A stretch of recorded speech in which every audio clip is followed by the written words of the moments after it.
Okay. I agree. That'll be part of the discussion. It will be. It'll be good. Okay. Meeting will come to order. This is the Cache County Council meeting, Tuesday, December 7th, 2021. And we're going to start off this evening with a moment of silence in honor and memory of Bryce Mumford, our county deputy executive, who passed away on Saturday. So I've asked them to shut the doors. It'll be a 90-second moment of silence. If you'll join with me in that now, thank you.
Thank you.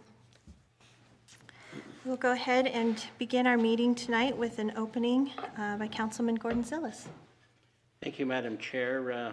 Also, today is a day that is sobering as we think back in American history. This day, back in 1941, the Japanese bombed Pearl Harbor. And of course, that's a sad day in our history.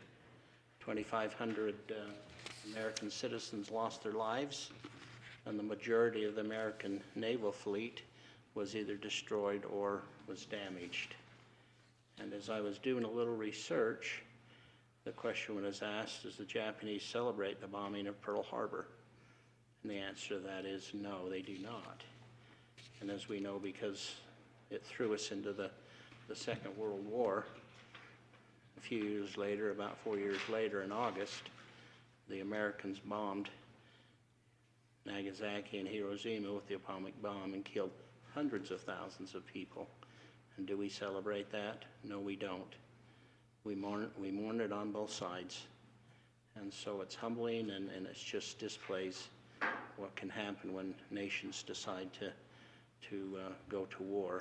And so we have an interesting individual who interviewed one of the survivors of the bombing of Pearl Harbor. A few years out of college, our chair got to interview an individual who had survived the attack, and I asked her if she would just relate a story or two that he told her, and then when she's finished up, I'll offer a word of prayer, and then we'll stand and do the Pledge of Allegiance. So Gina, if you would take just a minute and share with us what you learned that was very interesting in that interview. Thank you, Gordy. I did have the privilege to interview a man in Salt Lake. His name was Willie Perdue. He survived both the Battle of the Midway and Pearl Harbor, which was really incredible. But he's just a kind man. I can't even imagine what he saw and what he went through. But what I found interesting was that, and I'll just read this. It's easier than maybe relating it. But he said he had just finished breakfast and returned to the barracks at Hickam Field that first Sunday in December 1941 when he heard loud noises coming from Pearl Harbor just next door. Looking out the window, he saw a U.S. Navy plane hot on the tail of a plane with the familiar Japanese markings. I thought, my governor, what's the Navy doing painting the red dot of the Japanese Empire on a couple of planes just for maneuvers?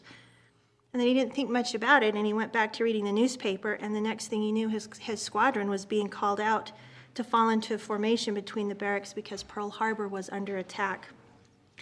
But standing in the lines, they were easy targets for those Japanese airplanes, and they began to fishtail in and mow them down with machine gun fire. So he dove for cover. He had one of his buddies landed on top of him dead, which is very sad. And he stopped and said a prayer, thanking God for saving his life. And then he went and found some guns and started shooting back and doing what he could. It was so chaotic that I remember he doesn't really remember how he survived. There was so much chaos going on, but he did survive and lived to tell the tale of what happened that day. And it was neat to meet him. He was quite a great man.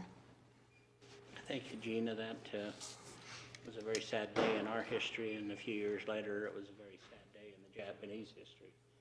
But we should all be very, very thankful that we have freedoms. And with that, I'll offer prayer, and then if you'll stand and repeat the Pledge of Allegiance after me, and we'll proceed with the meeting.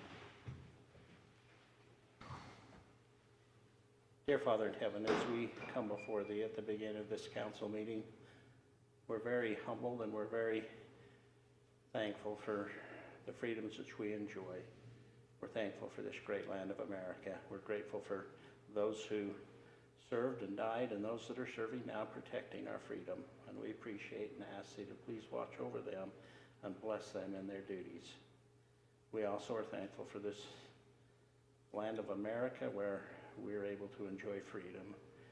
Grateful here in Cache Valley for this beautiful valley and for our form of government where we are able to represent the people and that the people have a voice in what we do as government officials. We pray that we may listen to their opinions and that we may act upon the things that we hear in good conscience. We pray now as we begin this meeting that we'll be able to be directed as to the things that we should do and the things that we should say and the things that we should vote on. We're thankful for our good chair and for all the council members, and especially we're thankful for the citizens of Cache Valley and the support that they always give to each other and to the county government. We pray now as we go into this meeting that we may be mindful when we say these things humble in the name of Jesus Christ. Amen. Amen. All right, stand and we'll repeat the Pledge of Allegiance after me. I pledge allegiance to the flag of the United States of America and to the republic for which it stands, one nation, under God, indivisible, with liberty and justice for all.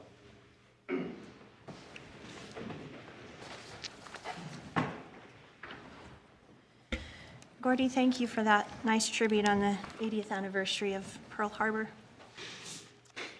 Okay, so we need to move to item number 3, review and approval of the agenda. Do I have a motion to approve the agenda? So moved. Second.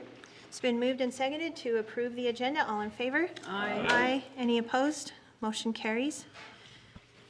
Did you get a chance to review the minutes? Did you have any changes or corrections to the minutes of November 23rd? Move to approve. Second. Okay, it's been moved and seconded to approve the minutes of November 23rd. All in favor? Aye. Aye. Any opposed? Motion carries. Okay, we'll go to item number 5, the report of our county executive, David Zook. David. Thank you, Madam Chair. I have the monthly expense register that I'm passing down for your signature. Thank you. And the remainder of my report today I'd like to dedicate to Bryce Mumford. I want to thank all of you for the moment of silence just now. Thank you for allowing a moment for us to contemplate his life and his service and everything he did for our county. I know he was only here for a couple of years, but he made a big impact on our organization. And I know I only had an opportunity to work directly with him for just less than a year, but he had a big impact on me too. I very much appreciated his professionalism and his positive attitude, his willingness to tackle any challenging task. And he was a true public servant. He cared about our community and about making it a better place. And I believe that our county is better off because of his service. I issued a proclamation yesterday ordering that flags at our county buildings be at half-staff until his funeral, until sunset on the day of his funeral, which, if you haven't heard yet, will be Monday at noon. And Janine has more information about that if you need the details. But it will be this Monday at noon in Smithfield. And finally, with my comments today, I would just ask if the council would adjourn in his memory at the end of the meeting tonight. Thank you. Thank you, David. Let me write that on my agenda so I remember.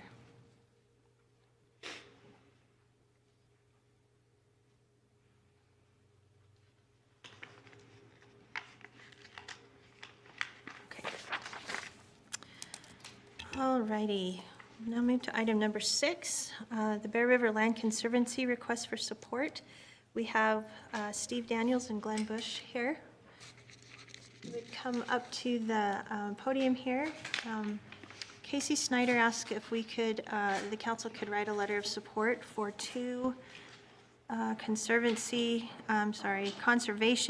easements. And if you could explain to us what those are, that'd be great. Certainly. Conservation easements are real estate transactions where the property owner either sells or donates the development rights on their property. In these cases, in these 2 cases, the owners are donating a portion of that value, and they're also being compensated through the Quality Growth Commission Lee Ray McAllister grant. So as part of that grant process, we're asking for Cache County support to receive that money from the state to fund these projects. You should have received some information in your packets describing these projects. So I guess if you have any questions or need more information, I can help you out there. And I forgot to ask your name. Oh, sorry, I'm Glenn Bush. You're Glenn. I am the Okay, chairman Glenn. of the board of the Bear River Land Conservancy. Okay, Glenn, thanks. And for Casey.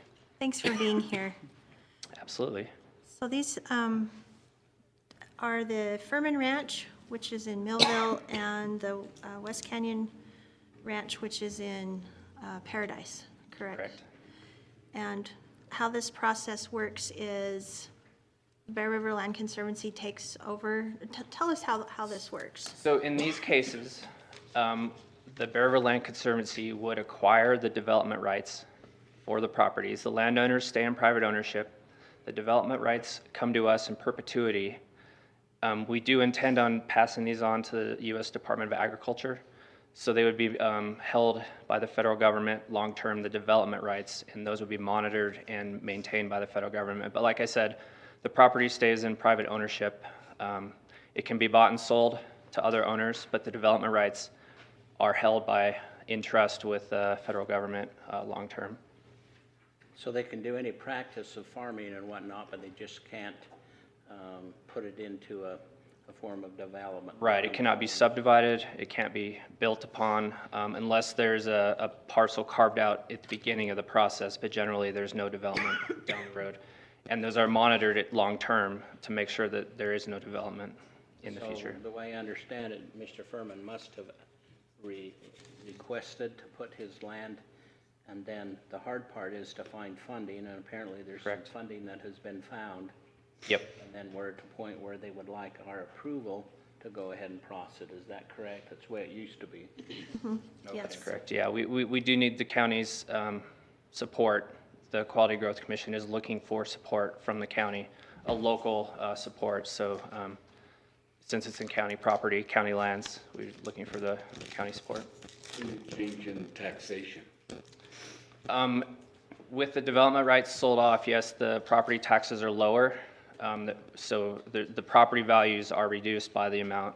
Most of those are in green belt anyway. Yes, that's correct. So it's, we're not talking deep, but as far as, it is not completely taken off the tax rolls. You're right, that's right. They still do pay property tax. So, Madam, Does that continue though? Go You ahead. said that the federal government will end up in owning the property? No, not the property, the development rights. So conservation easements generally you can think of as a bundle of sticks for any given property, and the development rights can be sold to another entity, but the property, the private property rights stay with the individual who owns the land. So the development rights are held in trust by another entity. It could be a nonprofit like the Bear River Land Conservancy. It can be the U.S. Department of Agriculture. They do hold a lot of easements throughout the West, but the property itself stays in private ownership. So, Madam Chair, are we now in a position where we need to make a motion to accept it? Yes, I think a motion would be in order. Madam Chair, I would move that we go ahead and allow Mr. Furman to transfer his development rights to the Conservancy people here, and that we allow this to happen the way I understand it. Will that also apply to the Summers? And Yeah, the Red Canyon Summers. one, too. Do you want to add there? Correct, both of them. Both of them? Okay. Is there a second? I'll second that. Okay, it's been moved and seconded to approve the West Canyon Ranch and the Furman Ranch conservation easements. Any further discussion? Okay, all in favor? Aye. Any opposed? Okay, that carries unanimously. Thank you, Glenn. Thank you for your time. And council, I created a letter of support similar to the one that you probably saw that Casey Snyder and another legislator wrote, and I made room for you all to sign it so that it'll carry the weight of each of us saying that we're in favor of it. Where is Casey Snyder today? He should be front and center. Alabama. Yeah, What? He's in Alabama. Oh, yeah? yes. I'm sorry, I forgot to excuse him. He wanted to be here, and at the last minute, he had to go to Alabama. He flew out this afternoon, so. Thank you, Glenn. Okay, the next item of business is item 7A, the Economic Development Grant application, and we have Sean Milne, our esteemed Economic Development Director. Esteemed, I know. Esteemed. Madam Chair, did you put a time limit on all these presentations, or did you, or Yes, I asked for 5 minutes. asked? Yeah. Use your gavel if they get too Okay. loud.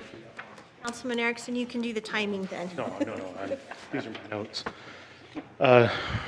Saving 5 and That was very subtle of you, Councilman, and I will make sure to be brief. With that in mind, you'll note that I've just handed out a paper copy. It is 6 pages. That is my version of summary, so that critique was well-deserved.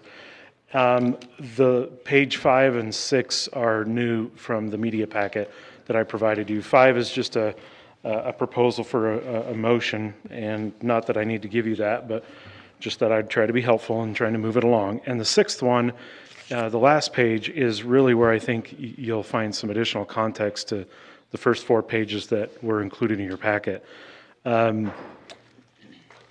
For the sake of kind of recapping where I've come before you the last couple of times in the last few months, I'm here this evening to ask for your approval of the Cache County Economic Development Advisory Board recommendations pending their last meeting. Of course, Madam Chair and Councilman Paul Borup sit on that body, as well as Executive David Zook and a number of other individuals, 6 to be exact. And they've come forth with 4 main recommendations if the county would find it acceptable for me to submit a grant request through the Governor's Office of Economic Opportunity for the Rural County Grant Part B. I give a lot of narrative in those first 4 pages, so I don't mean to beat a dead horse. I'd rather spend what limited time you'd like me up here just answering any questions that you might have directly for me. Otherwise, I'm sure that with the busy calendar, you'd like to move on. So I invite you at that time, ask me any questions that you might have. Sean, I have a question for you, and refresh my memory. We talked in that meeting with the committee about a study. We decided that we didn't want to ask for funding for a study. Maybe that wouldn't get funded. It was a study to see why we're struggling with employment numbers, and if it's permanent, if there's a change in the workforce, or if it's just a little blip. My recollection, Madam Chair, was that rather than not ask for it, that we might use some of the monies from Part A that are applicable for the same kind of study, but that if you wanted to enhance that study beyond what my impression was of this latest round of survey would be So we identified three main demographics, right, that are missing from the workforce in significant enough numbers that in the aggregate, we have this incredibly low, now 1.4. It's already lower than last time I was here in front of you, 1.4% unemployment. This is incredibly distressing to local businesses. And that being said, one of the suggestions tonight is to specifically try to find out why the missing middle, the pink collar resignation, is absent from our workforce for a couple of different reasons that for the sake of brevity I won't go into, but I'm happy to if you have a question. And so if it was to the council's liking, we could expand that to find out why the demographic of 18 to 24-year-olds are also missing in record numbers in our state and so our county, as well as, retirees. And what we might, emphasis on might, do to possibly induce them to re-participate in our economy. So, thus I've given a range on each one of these on that last page, because it just depends upon the answer from some of the vendors. Since the Economic Development Advisory Board's last meeting, I've sent out some inquiries to possible vendors to undertake some of these projects on our behalf in their, scientific ways. And it is much about how in-depth you'd like to go. Thank you, Sean. You're welcome. Any questions, council? I have one. If this is awarded, how long do you have to use that money? Is there a time frame on that or what? Excellent. Thank you very much. Great question, Councilman. So if it's awarded, the county has 2 years from the date of award to spend the money in conjunction with what we applied for. There's a caveat, though. It is expected that Part B will become an annual sort of grant application. If you're taking the full 2 years, after this initial year, you would not be able to apply for monies until the first monies are expended. I think because this is the initial year that they're doing that, I suspect that there may be a bit of a caveat to that answer too, that it would be up to the maximum. So you'll notice that the aggregate request of these 4 projects is roughly $100,000 to $200,000, depending upon how some of those vendors respond in the next week until we have to submit this, as well as some direction you may or may not give me tonight. That would leave, in theory, $400,000 that we could have applied in the maximum and could have been awarded in the maximum on the table. I suspect we may find out that, up to and not to exceed your maximum over the 2 years is what you might be able to apply for. But the technical answer, for the moment, is 2 years. Along with that, when is the matching by the county due? At the beginning of that if it's awarded or throughout it? Another excellent question. So the way that this grant would work is a 75-25 split. The state would award 75% of what they deem to be their participation or the award, and then we would have our 40% match. The 25% comes upon satisfactory completion and the reporting of the metrics to the Governor's Office of Economic Opportunity. So in practice, the county would be floating the 40% on that 25% plus the 25% in between for cash flow purposes until we were complete, satisfactorily reported, and then we would be reimbursed 25%. Great question, though. In your proposal, how much of that will be swallowed up with administrative percentage? You want to keep that as low as you can. You want the money to get to the boots on the ground stuff, so. Correct. Yeah, it's great. But how do you got that broke up where you can just, I hate to just put a whole bunch of money together and then we end up spending half of it on finding out what we need and then the other half, I guess, I wish we make sure as much of it gets to the people that need it.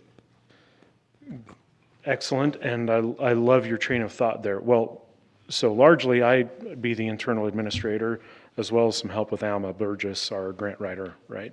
So I'm already absorbed, so that's a sunk cost for the county already.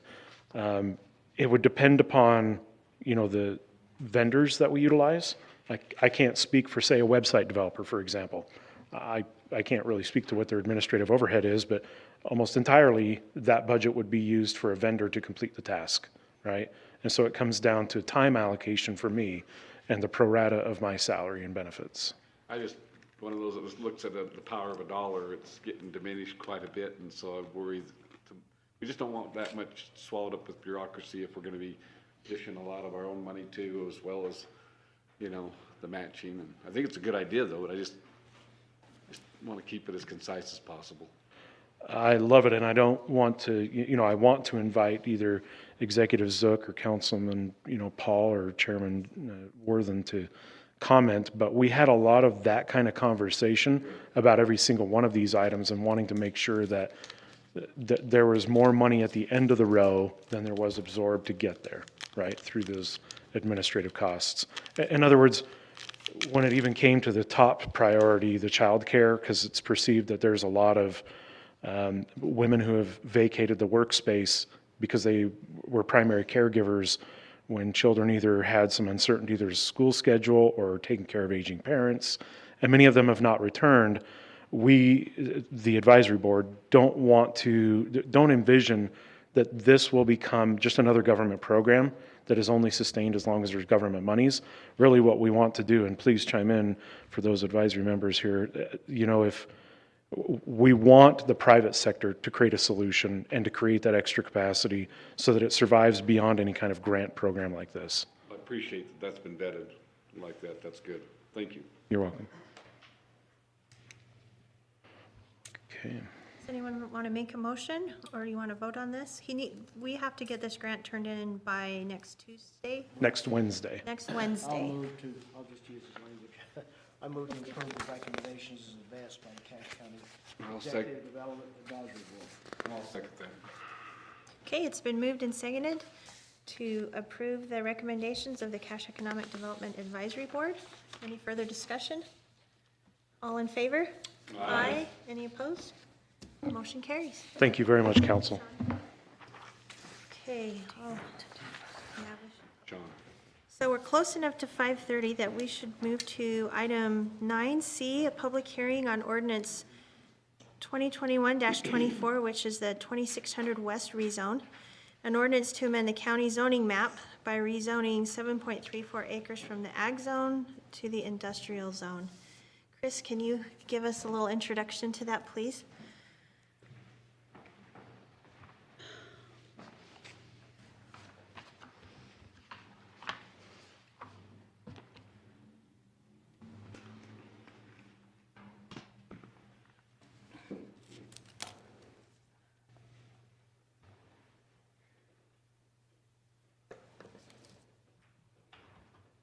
Thanks for your patience as I get us a map to look at.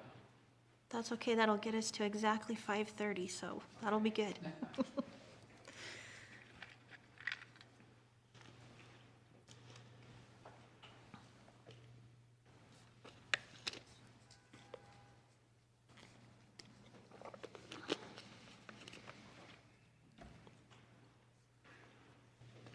While we're waiting on him, the best part of Sean's presentation was having the unemployment at 1.4%. I'm almost employable at this point in time because there's nobody else. I think we get a 1.2 and I can get a job. Why don't you give out your phone number right now? Maybe you'll have someone call you. There's a nice write-up in the Herald Journal about a grant that he got previous, and that was nice to see. Yeah, I think absolutely. maybe he's actually doing some work, don't you guys? I've watched Sean, he does actually work, yes. He's a great, as you can tell from this write-up, he has a lot of knowledge and it's really beneficial to us, so glad to have him. We have a lot of great people that work for the county. You know, he can say a whole sentence with only 3-letter words, or it should be acronyms. He can say the whole sentence. And it makes sense. Hey, Chris, are you almost ready? It's going great. Yeah, I'll just stay here and see where we end up. All set. Thanks for your patience. It's usually helpful to have the map up as we talk about these rezones so we have a good feel for the context and where we're at. So this is a request that's coming to you. It's been to the Planning Commission. They've reviewed it as a public hearing as required by state code. They've made a recommendation, a unanimous recommendation for approval to rezone a portion of the parcel I'm going to point out. This is Highway 30, Valley View Highway as it goes west. And there's a property, you can see Logan City's boundary to the north where they're putting in that new sewage facility. And then just across the highway, there's some storage units you may have seen as you've traveled west on the highway. And just to the west of that, there's a county road and then a property that's intended to be rezoned. So the entirety of the property is about 41 acres, and you can see the extent of it as I try to show you with my mouse pointer. The portion that's proposed to be rezoned is approximately, if I understand, about where that line's at with the fence. And I'll show you another image here. It's in your packet also, but that's the acreage they're proposing. From that line to the eastern. From that line to the northern boundary. So if we go straight from this southern boundary straight north, it'll be a section that would be broken off from there to the east. And I think that's what you're referencing, David. So that's what's being proposed, and that's what's been reviewed by the commission. That had a public hearing and again was noticed, and I don't recall that we had a lot of public comment there. And we did not, if I recall, receive anything either from Logan City about that proposed rezone. And part of that may be due to the fact that just to the east of this, you're also going to find DD Auto is there. There's another industrial zone. There's another commercial zone. What we tend to find as we move through this process is when this comes forward, if they decide to build there and put a structure or use in that place, they'll have to go through a conditional use permit process. At that time, the state requires that there is a more formal letter sent to Logan City because of the location of that improvement. Because it's in their urban, it qualifies as urban development. So if it costs more than a certain amount, then that requires a formal letter to Logan. They'll respond and then we respond back. It doesn't require us to do anything with the information they give us, but the commission in the past has been very open to those directions from the city as it's in their, kind of in their gateway. We look at it also from the standpoint that there's a new sewage facility right across the street. So context is pretty important when we look at those things as a commission. Let me get to some more of the detail on that. I'm sorry, I got a little off track.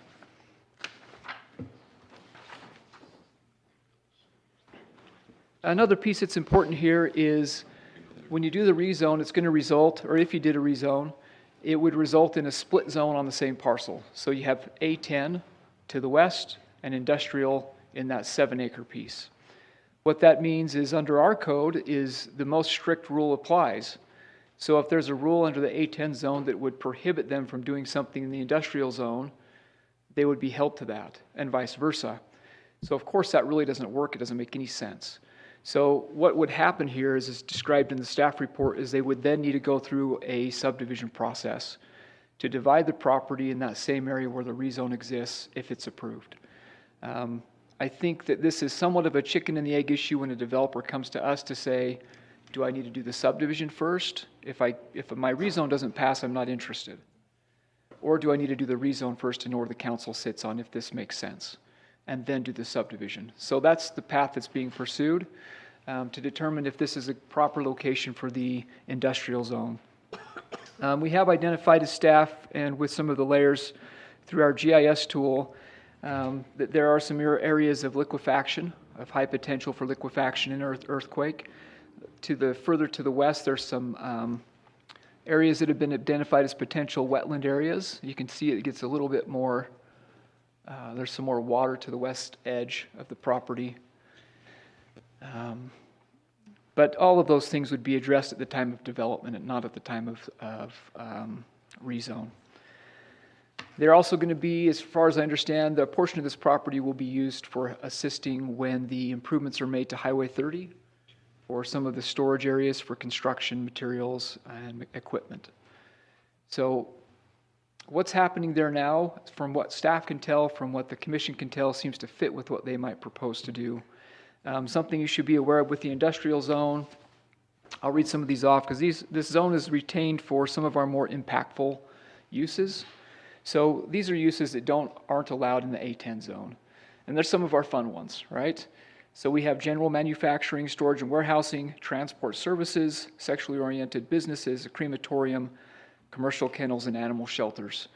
So anything that's perceived or has a real impact on their neighbors is usually relegated to that industrial zone. What would end up here is possible in these descriptions I just read. Keep in mind that the conditional use permit process allows those things as a shall be approved. There are exceptions where maybe something comes in that really isn't a fit and has such significant impacts the commission could deny it. Those are rare exceptions.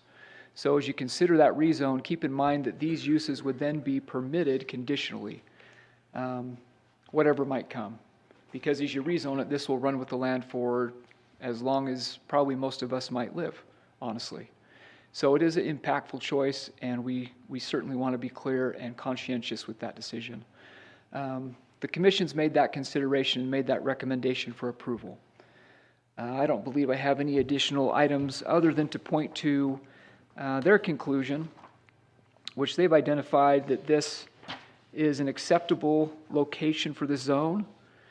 And they've also identified that it's in an area with minimal residential development, and it may limit conflict or deleterious effects upon surrounding properties.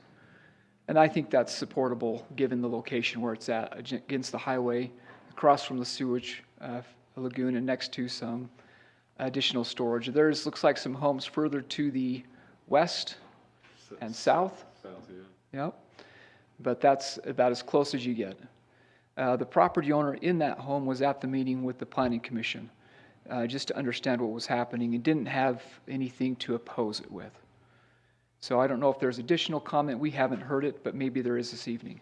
But that's staff's report. Thank you, Chris. Appreciate that very much. This is a public hearing. Is there anyone here from the public who wants to comment on this rezone? Move to close the public hearing. Second. It's been moved and seconded to close the public hearing. All in favor? Aye. Aye. Any opposed? Motion carries. Okay. We will pick up discussion of that later in the meeting, but right now we will go back to item 7B. We have a report from our Fairgrounds Director, or Manager, Bart Esplin. Bart, thank you for being here. Yes, thank you, Madam Chair, members of the council. Happy to be here tonight to share with you a few things. You should have received in your packet some notes that I made in the interest of time to keep this as brief as we can tonight. Good, thanks, Bart. A couple highlights, though, I'd like to make. Number one is the mission statement of the Cache County Fairgrounds and Events Center.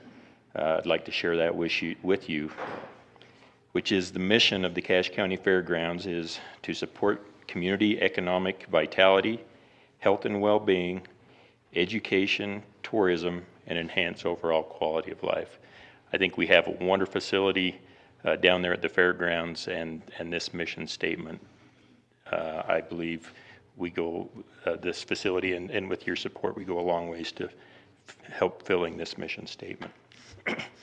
So as I was preparing for this and putting these notes together, there was one item that come across my mind that I didn't get into your handout that certainly needs to be highlighted. October 12th of this year, many of you will remember waking up to a foot of wet, heavy snow, and many of you drove to work that morning and saw the devastation on your way to work that morning. Really didn't really matter where you lived. You saw down trees and power lines down. Well, at the fairgrounds, we faced that similar situation. We have approximately 400 trees at the fairgrounds, and there was very few that were unaffected by that storm. As I stood there that morning looking with the power out and looking at the devastation, I was at a loss for words and wondering how we was going to accomplish cleaning up that mess that we had. A couple phone calls later that day with the help of and lining up some help for the coming days. We had 5 staff from the road shop with 2 side dumps, backhoe, a couple mini excavators, and one of those days during the cleanup process, Nibley City had called and offered some of their staff to come and help with the cleanup for a day. During the ensuing week after that storm, we had cleaned up approximately 50 side dump truck loads of branches out of the fairgrounds. which is an enormous amount of branches. And at that time, the landfill was overrun, green waste was run with vehicles to dump that, and I didn't want those staff or those people helping us to have to wait in line at the landfill. So we was able to take those 50 loads of debris down to the former road shop, dump them out back. We had Lane Parker come with his tree chipper, and he chipped them up. They're still currently piled up, and we're just waiting to get those hauled to the landfill. But I would like to recognize both the road department and Nibley City and my staff for the tremendous job that they did in getting that cleaned up. So it's been a busy year at the fairgrounds.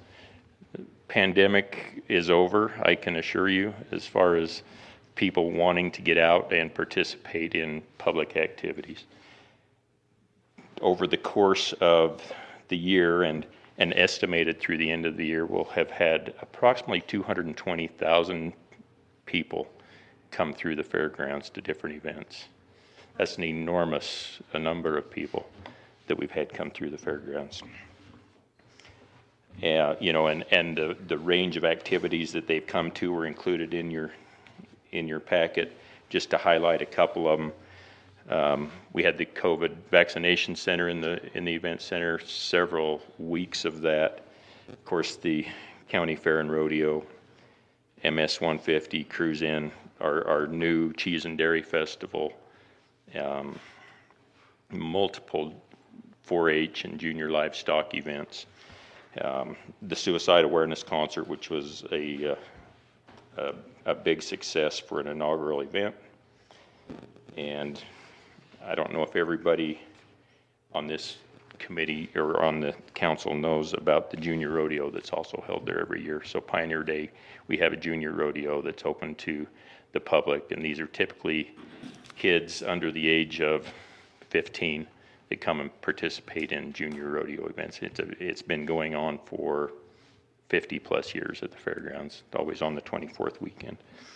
So just I want to touch briefly on a couple of the projects that I have listed. Number one would be the fairgrounds master plan. I included some slides, PowerPoint slides in there. Just so you're aware, we're still in the process on this master plan. I expect within the next 6 months that this master plan will be completed, and we'll be bringing it to council for your approval and support. The other thing is a tree master plan. With the number of trees that we have down there and the age of the trees that we have there, we're running our first string team, and we don't really have a second string lined up. So we'll be looking at some variety and diversity in our trees and how we can take some out and plant some back, and you know, prepare our second team to take the field. So the main thing that I wanted to talk about tonight, though, was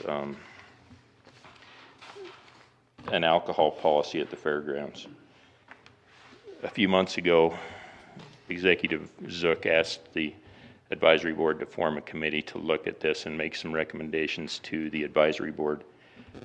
I've included some of the notes from that as I presented them to the advisory board a short time ago.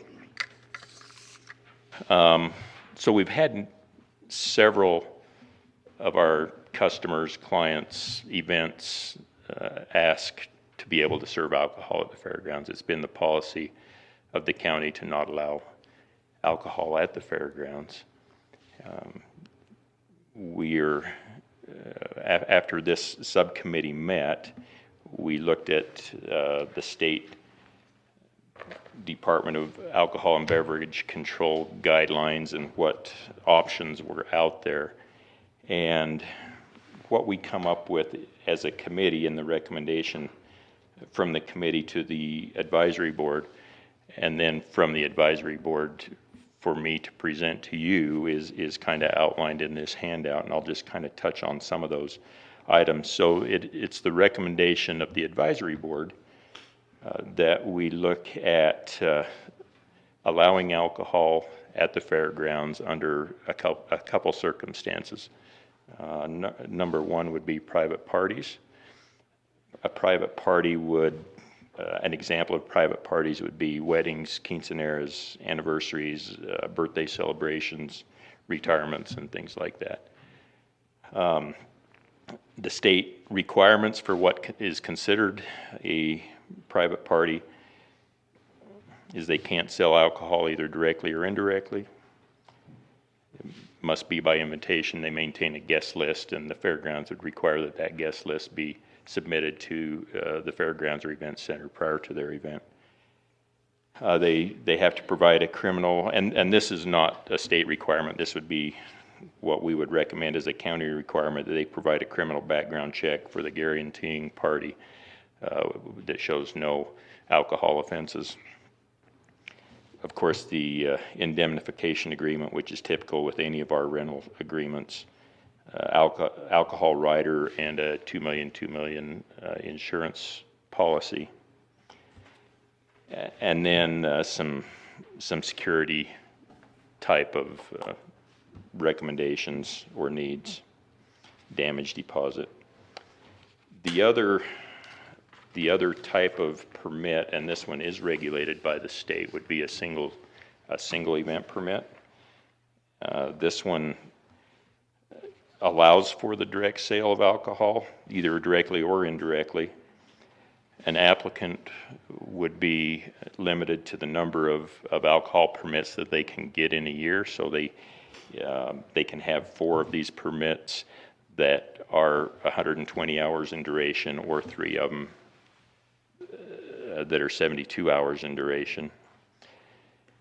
They, according to the state, they have to pass a background check, no alcohol offenses, meets all the other criteria, and needs consent from the agency having jurisdiction, which in that meeting, there was debate if that was Cache County or Logan City, but it would be Cache County as I understand that. So the types of events that would fall into this category.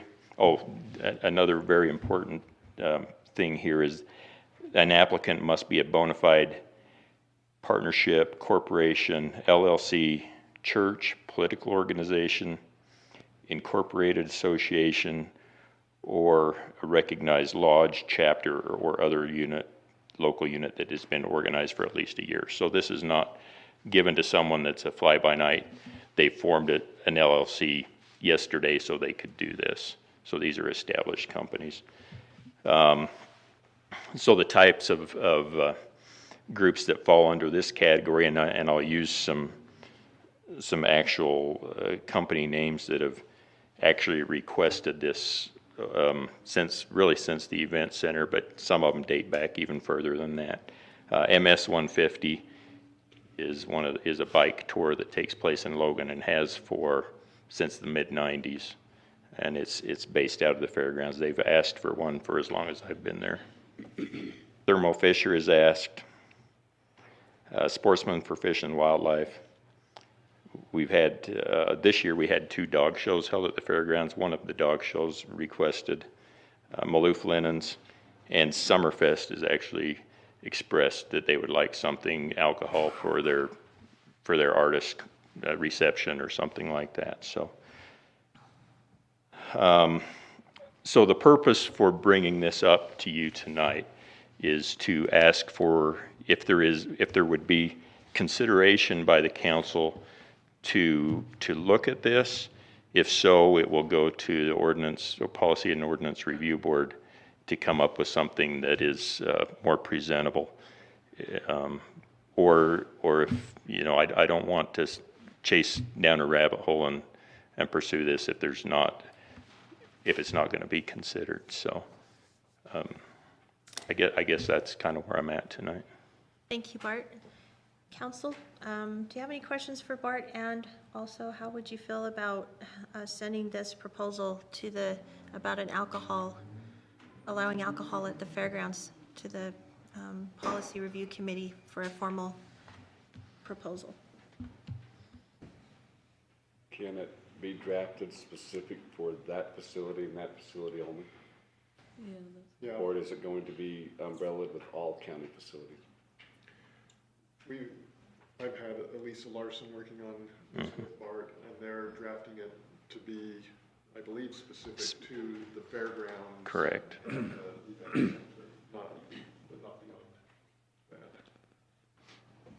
So how do they do the investigation as to the party that's coming in for the background that you're just describing that? Is that going to be fairly attainable, easy, or what?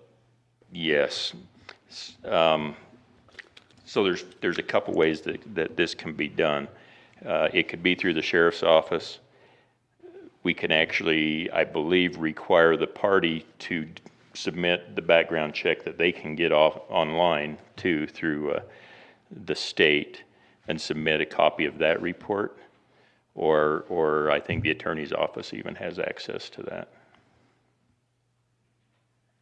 The current state of things is a policy of not allowing alcohol, and yet the enforcement of that policy is very difficult.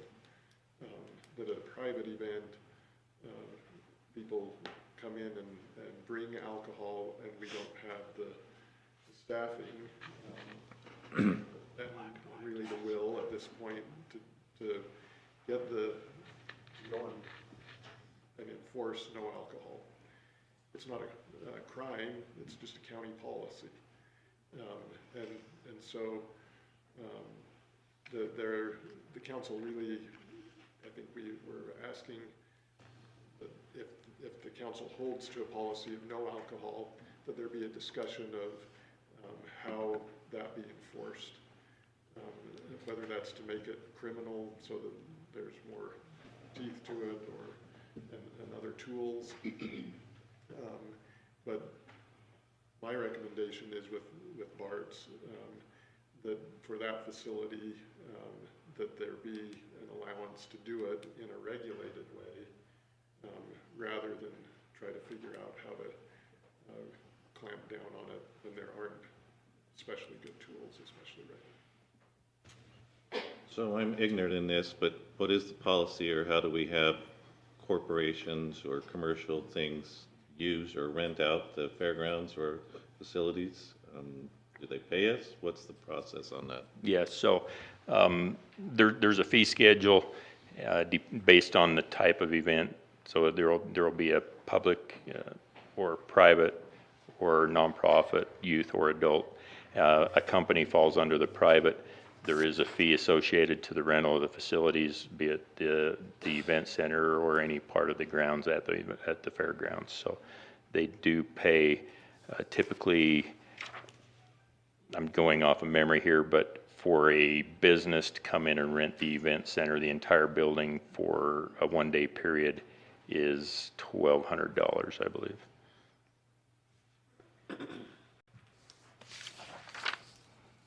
So would they have to be approved every time they do it, or is there a period of time if the corporation applies that, like the MS 150, are they approved for only 1 year? Yes, so it's per event. Per event, not for a calendar period time. Correct. Okay. Yep. There is a way through the state that they can apply for multiple at one time, but MS is a good example. They're only here once a year. So is there a way we can keep track of any infractions or anything of what goes on during particular ones, so that we have a history of this corporation isn't tracking or keeping track or doing stuff? Does that make sense on how we're looking at that? Are you asking about maybe going through a period of time where we keep track of whether there's issues before? Well, so we know the history of this corporation or this entity and how they apply it and how they do it. If there is, I mean, some may attract rowdier groups than others. And is there going to be some more policing efforts from the Cache County or Logan City? I don't know. I'm just wondering if that's part of what we look at as well. There is security included in both of those types of events. So both the private events and the single event permit, there is some security requirements. That security would be arranged and hired by the fairgrounds, included into their total cost of service, and monitored, yes. Well, and I think those are some good questions, and maybe what we ought to do is take those to the policy committee and have those discussions there, bring it back here to the council. Is there any objection to that, council? The only thing that I would have a concern about is I don't want to serve an alcohol in the fairs on. I don't want a bunch of drunken teenagers out in the fairground. And that's the concern that I've got. And adults, well. Adults usually are a little more quiet than teenagers, but, you know, I guess I'm not very fond of the idea, but I think it's the way things are going now. I mean, we're allowing things in the county that we haven't ever, and so it seems to be moving that way. But I have a hard time wanting alcohol available at the fairgrounds. That is another type of license that, through the state DABC, that we're not considering at this time. So that would be a permit to the Cache County Fairgrounds and Event Center to basically have our own bar license, and that's not something that we're considering. I mean, I can understand a company that wants to come in there and rent the facility, and they commit that they'll keep it within, you know, a reasonable exercise. I don't see too much trouble with that. They bought it, they paid for it. If they control it, I don't think we need to oversee it, but I think you should have some way of keeping track of what it is, and if there is problems, so we should really be conscious that maybe we aren't interested in them coming with that type of an atmosphere another year. Yeah, that's a great point. And to me, it permeates not only in the building, but also the grounds and everywhere else, right? Yeah. So I don't see if they were to get permitted to use it in the event center, that gives them a permit to wander all over the fairgrounds. Well, we take in the summertime when you have the car show and everything else. I mean, I'm sure that if that was open, they would like it out on the grass grounds or whatever else. So. Same with And Summerfest. The car show is already having private alcohol there that you don't have any control over. But I sure hate to promote alcohol at these events because of what things can happen. So are you thinking maybe you just want to consider just a private party and not a single event license? I think that all needs to be discussed at length. I think you look at both. Just look at both and start digging into the ordinance as to how it would affect, because if you don't plan for it, it will be there anyway. And then, then you don't have the policing set up to take care of something, and the enforcement ability isn't set up beforehand to prepare for it. And so then you're reactionary rather than, planning for. And no, you're not gonna have probably a problem, probably might be very seldom, but if you have an ordinance set up and they don't abide by that ordinance, then yes, you can. That's real good grounds to say, sorry, you're not coming back next year. Well, you'd almost have to be careful too. If there's an event and people come and they say there's beer, or whatever alcohol, then they come to use the facilities later on, but they didn't realize that it was an event thing and they bring their own alcohol or whatever. You've got to monitor or at least code that so that there's knowledge that, hey, it's not open all the time to bring your own stuff. I think you just said it, again, if you draft your ordinances, that throws the responsibility on the organization. Put all the responsibility on them, financially, everything too. I think it's well worth looking into. I'm not a big fan of it either, Gordy, but, as a matter of fact, I'm not a fan of all of it, but anyway, I think it's we can look into it so that we can be on the front end rather than always be on the back end trying to fix a mess. I just visualize, I love the car show and I love the things that go on there and I love those cars and the crowd that they bring in, and it's really kind of a part of history to see those be. I'm having a hard time accepting that we're gonna give it a permit for 3 days worth of alcohol at the fairgrounds for the car show. That's the event that I would be concerned about. Not that they're bad people or whatnot, but the people that put on the car show don't have control over the crowd that comes to the car show. And I'm not sure how we should do that. So can I bring up another point? If you're at the car show, but yet the rodeo grounds are open, how do you know that one or the other one had the permit for the alcohol? Because then the alcohol could be over there and brought in on the rodeo side or the horse side. So if I can address that, and these have all been some very good points that all need to be considered, but the car show, and the nice thing about this single event permit is it's up to the permittee to decide if they want to serve alcohol. Knowing pretty much the whole board of directors of the car show fairly well, I don't anticipate there's any one of them that would want alcohol at the car show in the coming future, in the coming years. So I don't anticipate that being a problem. However, revenues can be attractive from that kind of thing. And as they look at trying to recoup or make more money off the car show, that may be something that they consider.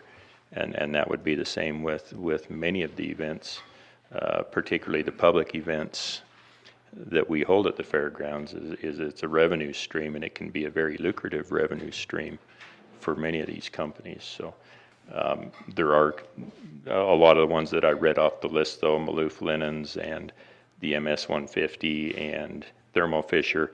They're not doing it as a revenue stream. It's they're bringing in their employees, they're having a company party, something of that nature. So it is up to the individual private organization that's sponsoring that event to decide if they want to have alcohol there or not. Well, they take on a lot of responsibility, and that's good on them. I mean, I'm not going to say no, I think it's worth investigating. I don't think it's a dead issue, at least with me. Okay, we will send it to the Policy Review Committee then, unless there's any objections to that, and we'll vote on it. One quick question, Bart, on Yes. you said that insurance requirements will be 2 million, 2 million? Yes. Why'd you select those? I mean, instead of 1 million, 2 million. 2 million, 2 million's kind of getting to be the standard. 1 million, 2 million, I know has been the standard for a number of years. My cohorts at other fairgrounds around the state, kind of everybody's going to a 2.2. We would like to be at a 4.2, but those are cost prohibitive, and I'm afraid we wouldn't have any events at our facilities.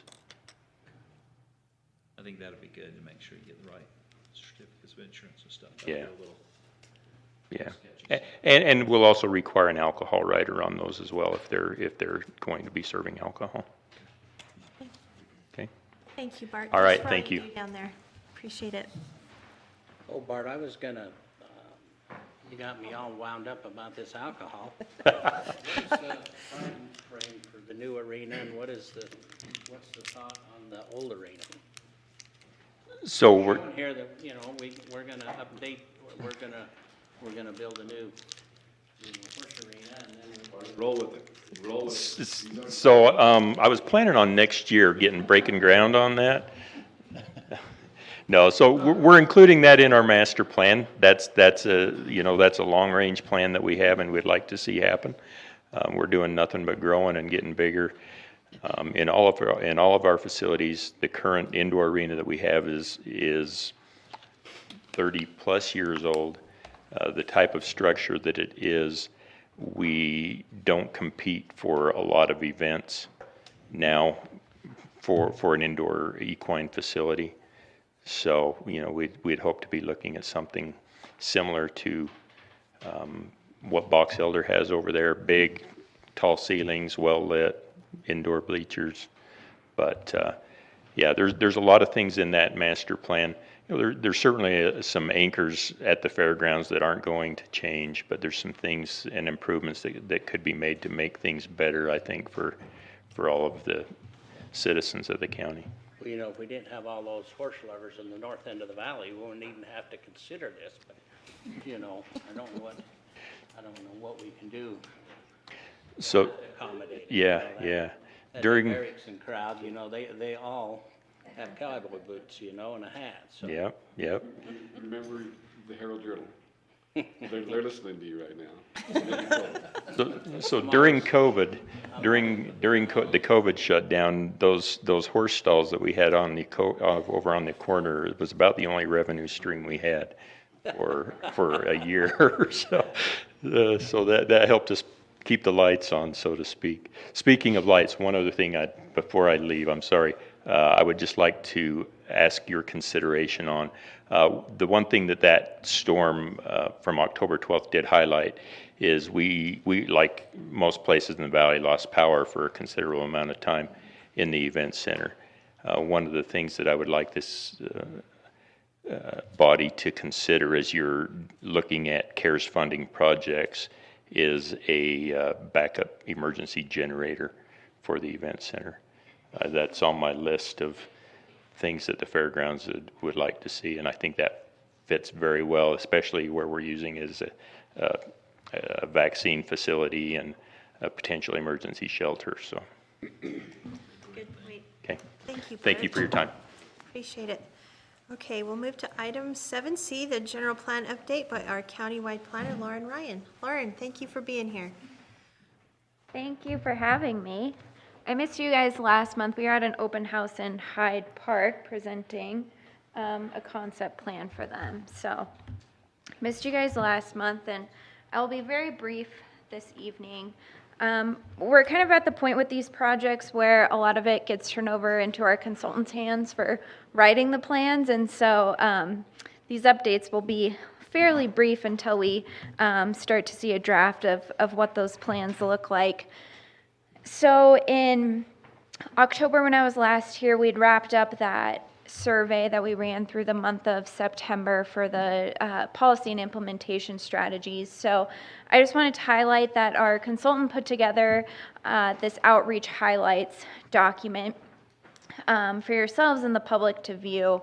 So I'll just quickly go over this. It's a pretty lengthy document, so I didn't want to, I'll just touch on a couple of the topics here. But once again, that survey had over 1,000 contributors to it, which was a really great number compared to other outreach efforts for the general plan project. This map right here kind of highlights the communities that we heard from. So a lot, you know, in the Logan area, but generally a good mix of throughout the valley of communities that were identified. And once again, I'll highlight that with the way that we conducted the survey, people didn't have to enter in their area codes and where they lived. So of course, some individuals may have been missed there. And additionally, we have all of the questions and percentage of support for each of those questions. And then also have this really nice kind of summary of the comments that we received for that particular question. So I'm just going through this just so, you know, on your own time, if you want to look over this document, you kind of understand what's in there. And then towards the end, we also have this was that mapping tool that we utilized to get public's feedback on the draft future land use map and drop pins. So you can zoom in and out on this and see where the pins were dropped, and then also see the comments that were tied to those pins on this page as well. And then if you're really excited about reading comments from folks, and they're not edited in any way, you can go to this unabridged comment appendix and do some reading before you go to bed in the evening. So depending on how much you wanna dive into that, that's all there. So Any cussing? there may be. I didn't. You could do a search. You could. Are you saying you filled out the survey? You know. Did it come from you? And that's how you know? No, I'm just kidding. Yeah, I didn't comment. So if council members and members of the public want to look this over, it's on the Imagine Cash website under this What We've Heard page. You'll find it under the document section under this public participation under the outreach summary. And happy to send it to any of you as well if you want to look at that too. So Yeah, if you would send that to us, yeah, that'd be great. I'll be happy to send it out to you guys. Yeah, thank you so much for your time. And as always, if you have questions, feel free to reach out to me. So. You guys have any questions for Lauren? Just have her highlight the interesting comments so that we go right to them. There you go. That'll be my next task. So thank you. Lauren, thank you. Thanks for all you do. Yeah, thank you. Okay, next up we have item 7D, Regional Trail and Active Transportation Program Update by our Trails Coordinator, Carly Lynch. Carly.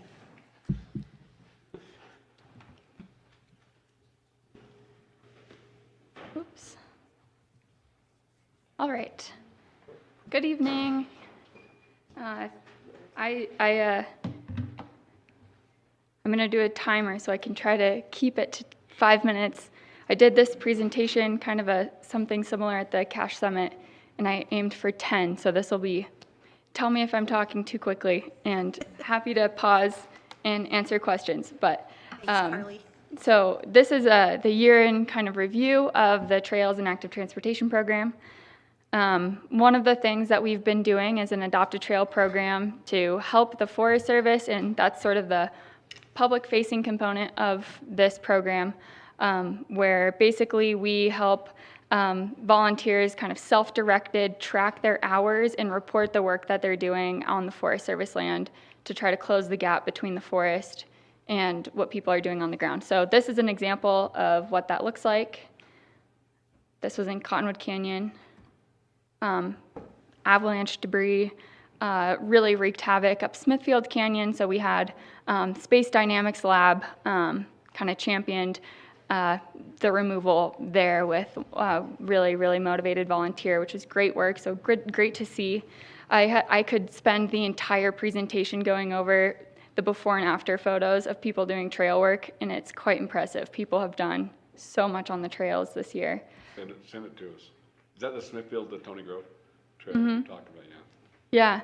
So we worked in partnership with the Cache Trails Alliance and the Logan Ranger District, and we hosted a kickoff party in the spring at the Fairgrounds, which I know that it's Bart, right? Bart already left, but he didn't mention our trails event in his presentation. Was there a lot of drinking? Not that I'm aware of. And we counted around 300, so not big for the fairgrounds, but big for us, and that was really fun. So these are a lot of the trails, kind of more so on the front country, but these are all the adopted trails this year. We were able to track 707 hours, so this is not including all the hours that were done. This is just what was reported, and this does not include the work that we did in Hyde Park Canyon. There's a lot of work that's going into the trails that's not reported, and our intention is to come in and be the ability to liaise that to the forest. So 707, that equates to around $20,000 of in-kind time. Every hour as of June last year is worth $28.54. So we just do a simple multiplication and we track that. And again, this is just in kind. So the reason for tracking the dollar is to encourage people that are volunteering that their time is valuable and that, we can basically give this data to the forest and we can help them, or they can pull in grants using that as a match. So pulling money out of thin air. Just kidding. There's 91 miles that were adopted versus 354 miles of system trail, so identified trail in the forest. So it's a lot, but there's always room for more. One of the most exciting things I think of my entire time at Cache County has been sort of this brainchild that came out of our Trails Committee. which is just kind of engage people from different cities, trail users in the Forest Service, Cache Trails Alliance. We all kind of put our heads together in that committee. But people have been saying, reporting work on the trails is such a pain. The Forest Service requires, forms. And so our whole thought with, encouraging Adopt-A-Trail is how can we make this easy and approachable and simple so we can track stuff and everything. So our initial thought was, okay, well, let's develop an app. It's expensive to develop an app, and the maintenance and backlog and everything is challenging. So, but we had USU folks do a prototype, and they built us an app. But we didn't bring it to this app store or anything, just because the actual back end is resources that we don't want to have or want to deal with. So our GIS, I call them wizards, our GIS folks, Carrie, namely, he and I were just kind of kicking it around the idea, and he was like, we can create something in-house, easy, low cost with our mapping products that we already pay to have a license for. It's the same kind of software and mapping that gives us the parcel viewer. So it's a website, it's not an app, but you can go in and report things, and then that was my 5 minutes. I'm going over. I like that. Can I keep going over? Is that okay? Yeah, we can Just extend your time a minute. Okay. Anyways, that's been a fun product to see. People have been using it. The photos that I pulled earlier were from this program. So it's just, you can get it on the computer and on your phone through our website. One of the highlights of, I think, just the county's partnership with the Forest Service and our roads department and with private property owners has been the Murray Farm Trailhead, which I just want to highlight again for what's possible in this valley. It took years and years and years, and I came in at the end, so all of the legwork was done by Matt, my predecessor, others. It took a long time, and now the parking lot's paved thanks to Matt and the roads department and the Forest Service. So I just wanted to celebrate that as a win. I think it's really notable. Here's another drone shot. So Hyde Park City was conveyed 80 acres through an act of Congress 2 years ago, you're probably aware of. And so the Mayor Wheeler has been really energetic, and we've been kind of working together to build new trail. So there's a lot of motorized use in the area already, and kind of just outlaw trails, I guess, people just kind of going on their own, which is great, but we wanted to build some single track, so non-motorized. So it's about a mile loop, and we got some grant money to build out trailhead kind of amenities, but the city bonded for the water tank in the canyon, and adjacent to that will be trailhead parking. So it's sort of like a free, very expensive trailhead, depending on how you look at it. So David came one day for a service day with the Office of Outdoor Recreation, which is great.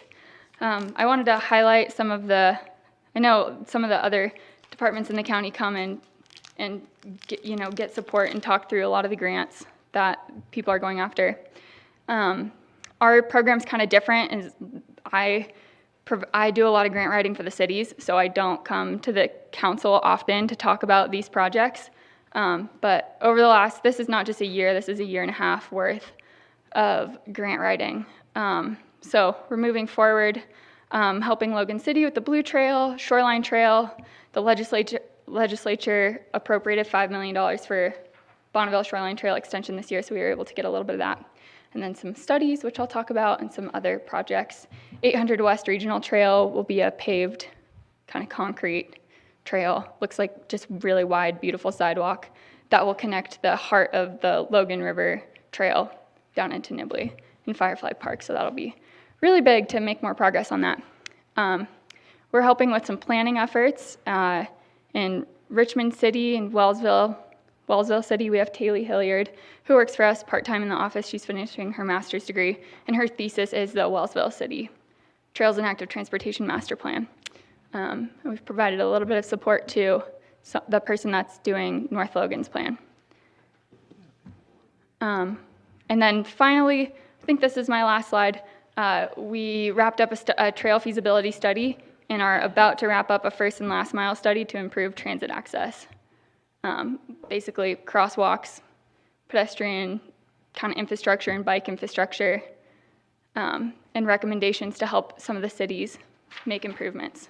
So ultimately the scope for that study, we wanted to give them a toolbox to have maps or plans like this and cost estimates so they can bump some of those improvements onto a CIP list and just make it more approachable for some of the transit access. So that's been a good partnership with CVTD. Here's our mission statement, and I'll try not to get emotional.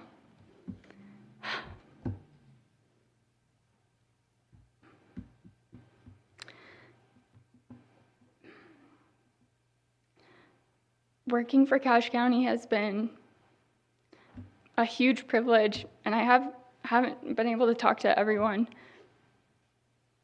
Dang it, this happens every time I try to talk about this, but I wanted to be here for a couple more years to really leave a mark and carry out these projects closer to, fruition, but I was sought out for a job, and I think I have to take it. So just for kind of my own growth and life and choices. So it's been the hardest choice of one of the hardest choices of my life, because this role and the program, the people, has meant a lot to me.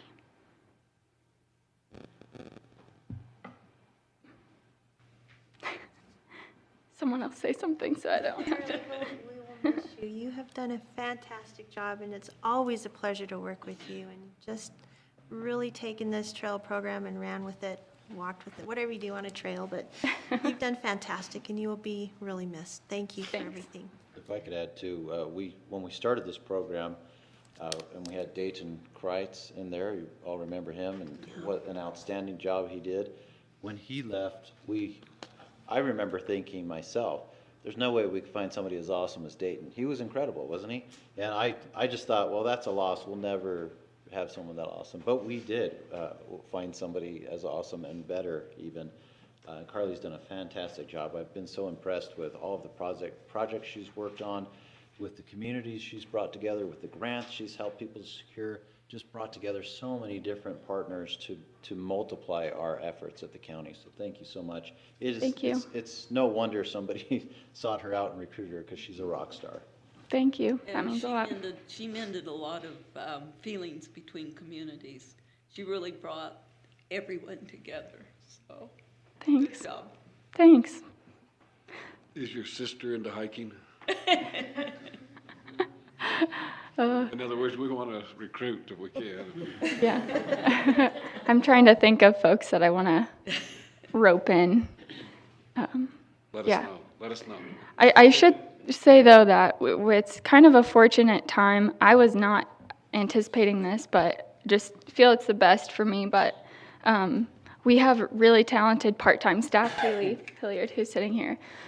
So I'm really grateful that she's been with us the last few months to help see how everything works and carry things forward. And I know that Chris and others in the development services team will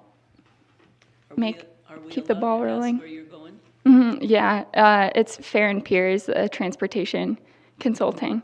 So I'm breaking out of my active transportation and trails silo, which I love and am comfortable in, but I think it's healthy to, grow and develop the broader transportation systems kind of perspective. So congratulations. Hopefully I'll be maybe projects in Cache County or something. I would, miss everyone already, so. Well, they're spending a lot of money on Main Street. So. That's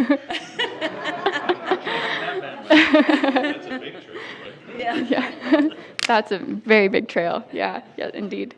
We appreciate all that you've done, and thank you. Thank you. Sorry to get so emotional, but I will be gone the 22nd, so I can spend some time with my family before new.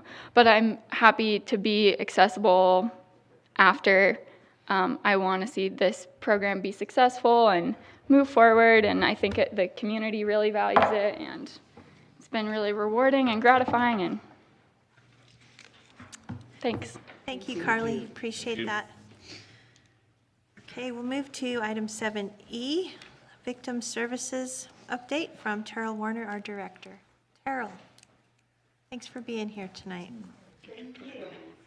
When Dayton was leaving, I remember trying to convince a few people to let the victim advocates run the trails, but we would have just gone and played every day, probably not gotten much done.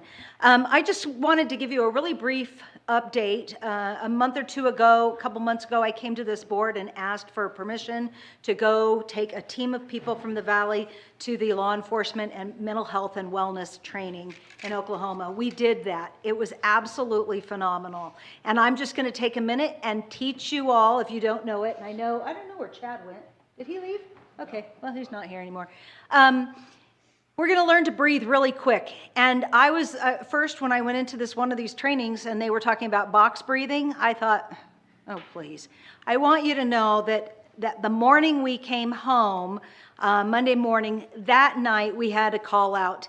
And I got onto a scene with a hysterical 13-year-old, a hyperventilating 15-year-old, and a hysterical family. And I immediately went to the 15-year-old and we did the box breathing. And within a minute or two, he was not hyperventilating. I then went to the 13-year-old who was literally standing in the street screaming. We were breathing for a few minutes and she stopped screaming. I was just with that family tonight on my way here, and we talked about that. Did that help? And they said they had actually used that several times. And so we're going to breathe, and that's all I'm going to do with you today. So what we're going to do is we're going to breathe in our mouths for the count of 4. We're going to hold it to 4, and then we're going to breathe out our noses to the count of 4. Okay? Hold. Breathe out your nose. If you do that about 5 times, 10 times, it drops your blood pressure. So I just wanted to leave that with you. It's a count of 4. It's a box. So you breathe in your mouth 4 times, hold to the count of 4, breathe out your nose to the count of 4. Okay? Really simple thing. I so appreciate it. Wanted to let you know we did get a grant for, I think it's 61,000? 50, how much did we, I don't know. We got a grant, somebody knows, that is going to bring that training here, and we are going to teach on scene crisis intervention, breathing, and some other techniques to all first responders in the Valley. Fire department, law enforcement, dispatchers, victim advocates, prosecutors, CERT, if they're involved and want to do it, search and rescue, and we're going to do that sometime starting after probably April. So just to let you know that. Any questions? Working cows, I think. Any questions, council? And I'll find out about that grant because we just found out about it. So I'll let you know. I think David was going to get something in an email. I gave them your email. So thank you. Great. Thank you, Terrell. Okay. Move to item 9A and 9B. We have 2 public hearings to set for December 14th at 5:30. One for Resolution 2021-30, which authorizes conveyance of real property, and the second one is for a CDBG public hearing. Council, could I have a motion to set those public hearings? Motion to set both public hearings for December 14th at 5:30 p.m. Second it. Been moved and seconded to set those public hearings as described. All in favor? Aye. Aye. Any opposed? Motion carries. Okay. Item 10A, Ordinance 2021-22, an ordinance adopting the Cache County Consolidated Fee Schedule. So we've had this on a lot. Sadly, the person who was spearheading this was Bryce, and so certainly makes us think of him. But with his passing, John said that he could add some, we have some that need to be added in, correct? So council, you can go ahead if you want to and pass what's in there tonight, and we can amend it and add to it next time, or we can just wait till next time and have the stuff, the new fees that we need in there. What new fees are we talking about? I believe that there are some from the clerk's office related to the alcohol ordinance that you passed. There's one from the county attorney's office. We're doing discovery in a different way and need to adopt a fee related to that, and there may be a couple of others. We just need to get them added into that table of fees, and my hope is to be able to get that updated and finalized for next week rather than this week. Be willing to hold off that one. It's only a week away. I second that. Are we holding any of the others hostage in any way? I think a number of them would like to be able to start charging new fees, but I'm hoping that they can wait a week. A week away, yeah. Okay. Okay, looks like there's no objection then to waiting and putting that on next week's agenda. Put your water heater in this week. Such timely advice. Okay.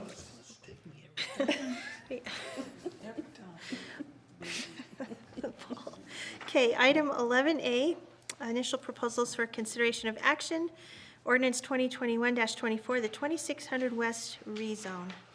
And we had Chris explain that to us earlier. Does anyone have any questions for Chris? Well, I would waive the rules and make a motion to approve ordinance 2021-24, the 2600 West rezone. Makes sense. Second it. Okay, it's been moved and seconded to approve ordinance 2021-24, the 2600 West rezone. Is there any further discussion? I had just one quick question. You mentioned in here that they initially were wanting to rezone commercial, Yes. but then they flipped over to industrial. And again, what was the reason for that? The commercial zone does not allow outside storage. It requires that if you're going to, that's the one that I'm aware of. Now, that's just if that's what they stick with, right? So if they change what they want or they sell it to somebody else, it could be anything. But that was the trigger for that change from commercial to industrial. Industrial zone allows outside storage. It doesn't have to be in a building. Commercial does not. Quite a gateway. Quite a gateway, you got that. Yeah. Sewer plant on one side and who knows what on the other. Welcome. Okay, is there any further discussion or questions? Seeing none, we'll proceed to vote. All in favor? Aye. Any opposed? Any abstain? Motion carries unanimously. Okay, we are on item 11B.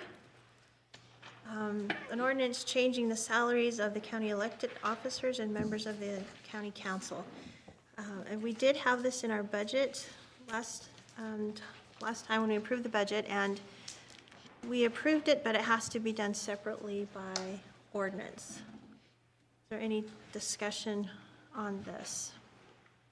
Madam Chair, I just have a comment.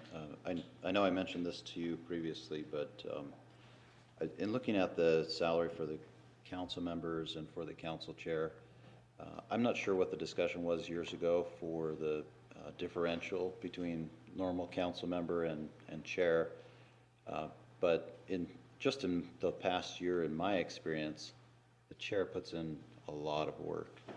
And I asked HR maybe for a little background, and I guess there's a 15%, it looks like it's a little less than 15%, but it's about a 15%.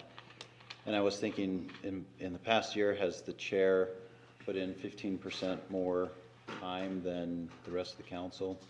I don't know exactly, because I don't see what all of you do, but my guess would actually be that it's like at least 50%, if not 100% more of time. So that's your discretion, but just my observation from kind of the outside, that the chair does a lot of extra work, and that might be something you might want to consider is somewhat of an increased differential there.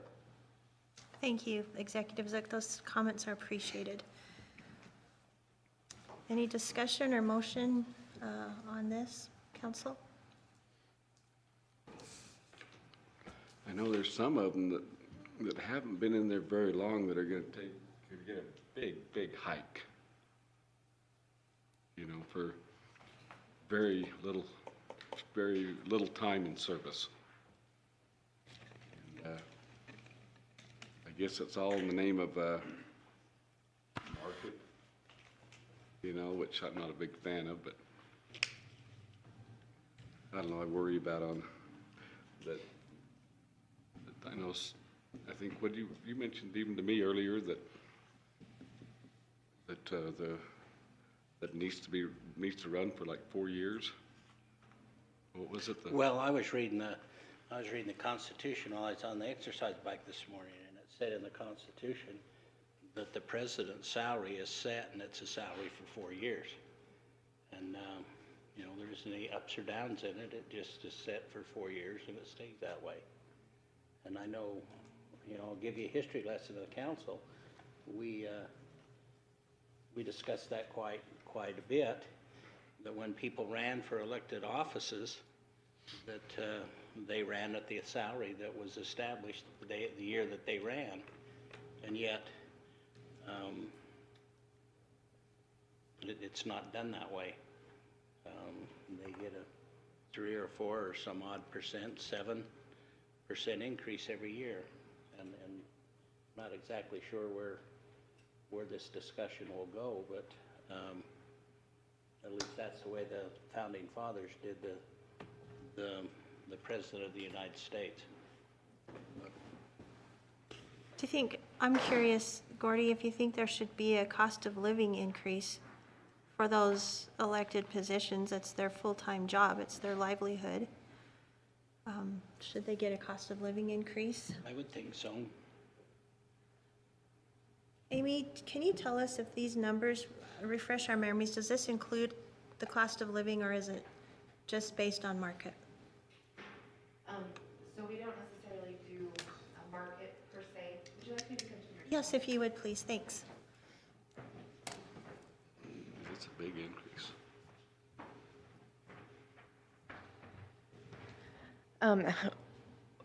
We don't necessarily do a market study, except for we do look at what other elected officials are being paid throughout the state of Utah in those respective positions.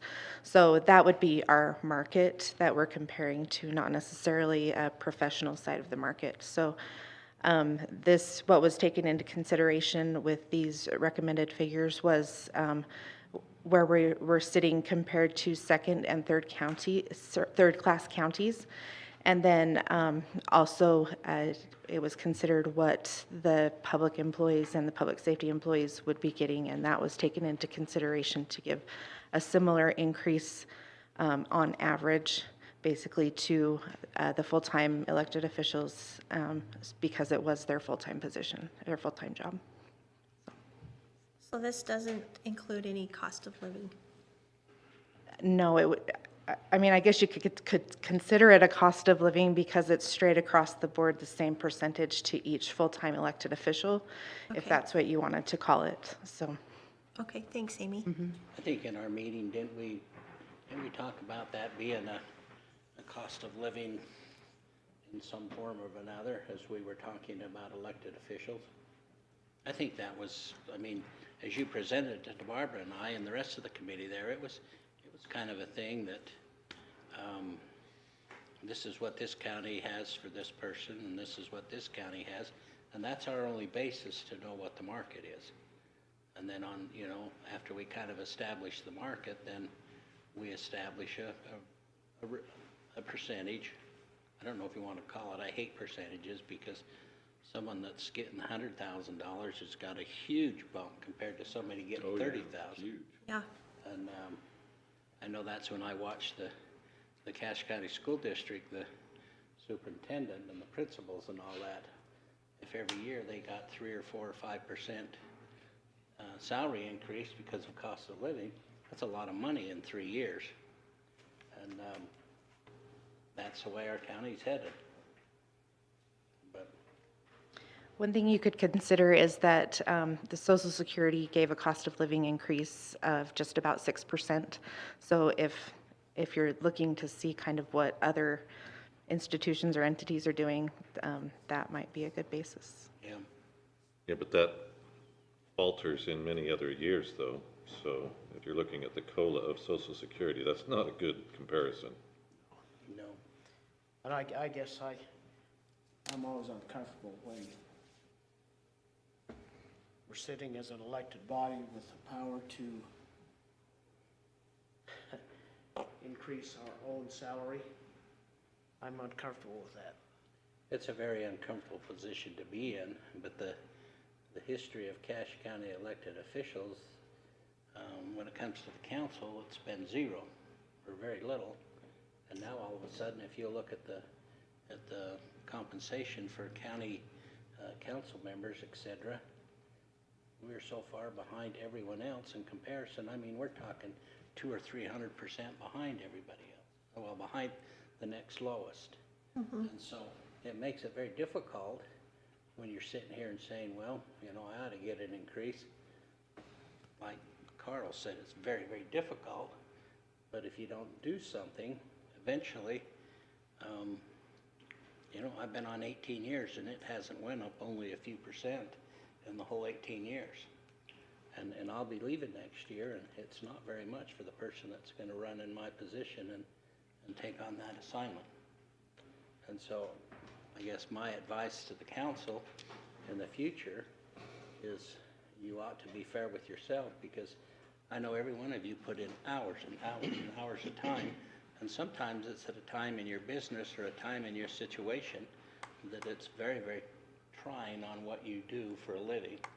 I know many a times I would get off of a tractor and come into a council, into a meeting. I always said, if I raise my hand to do it, I'll do it.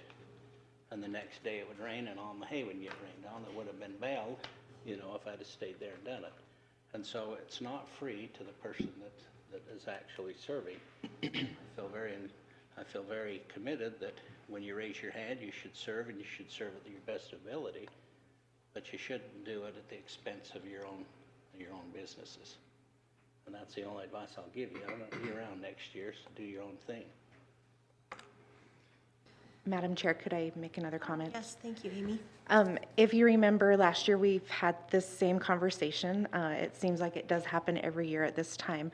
And last year, the council asked that the compensation committee take a look at the council wage and make a comparison and make a recommendation.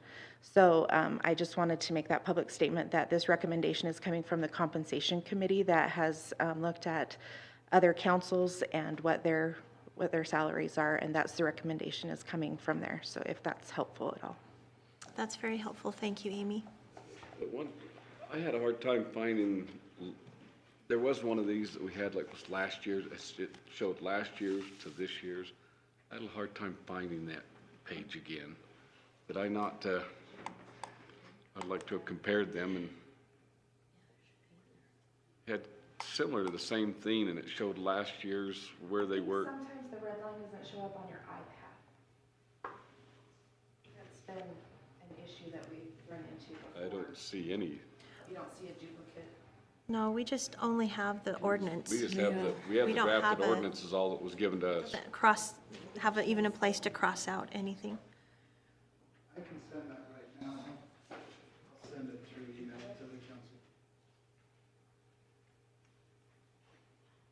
So I remember looking at that and trying to compare that, and I tell you, it really bothered me that there were some extremely substantial raises on, on several that just, that haven't got the time with the county that I was worried about. I thought they'd have more skin in the game in length of time that, get used to things, and I don't know. That's just my thought. Do you want to make a motion to change some of these salary numbers, Dave? I'd like to see that, and does that have to be done tonight? Can we just do it at the next meeting? And we I'd like to can. do a little more comparison and look at it a little bit more thorough. Is there any objection to putting this on the next agenda? And tabling? No, we should discuss it. If someone wants to discuss it, we should. Okay. Yeah, I think we put it on the next agenda, and the one thing that I've never voted for is my own raise, because to Gordon's point, you ran for the office, you knew what it was.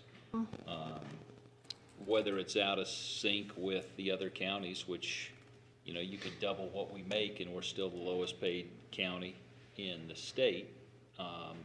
That being said, I'm not comfortable getting into a position and voting myself a raise. And I think everybody else ran for the office knowing what it was too. I don't know if you can vote on each one of these line items separately and have them take effect with the next election cycle, right? So I could say, yeah, this position should be remunerated more, but I don't want to take that on personally. Yes, you I think can, we can you only can do vote that. what will happen in 2022. Yeah, so that's where I'm having a problem, so. Lost you, Johnny. That's correct. So I'll just continue to be a Grinch, I guess. Well, I one more time caution you, if you're so scared to give yourself a raise, you will be, one more time, even further below everyone else. You'll be doing all this. And, you know, you guys threw me under the bus last year. I made a proposal and nobody wanted to follow it, so it is what it is. Anyway. Well, and I'd like to add too, yeah, this is really hard because yes, we all wanted to, we all agreed that service to the community is the biggest portion of this. But I also need to think, I think we need to think to the future. We have a hard enough time getting people to run for these positions as it is. And a lot of them, for example, I had a letter just within this last couple weeks wanting to know what I was doing to do, you know, to help certain areas of things that were going on in the county and what I'd done in the past. And so I answered back and gave my answer to what I had, but then I turned it around to this person and said, what are you doing, you know, to help situations in the county?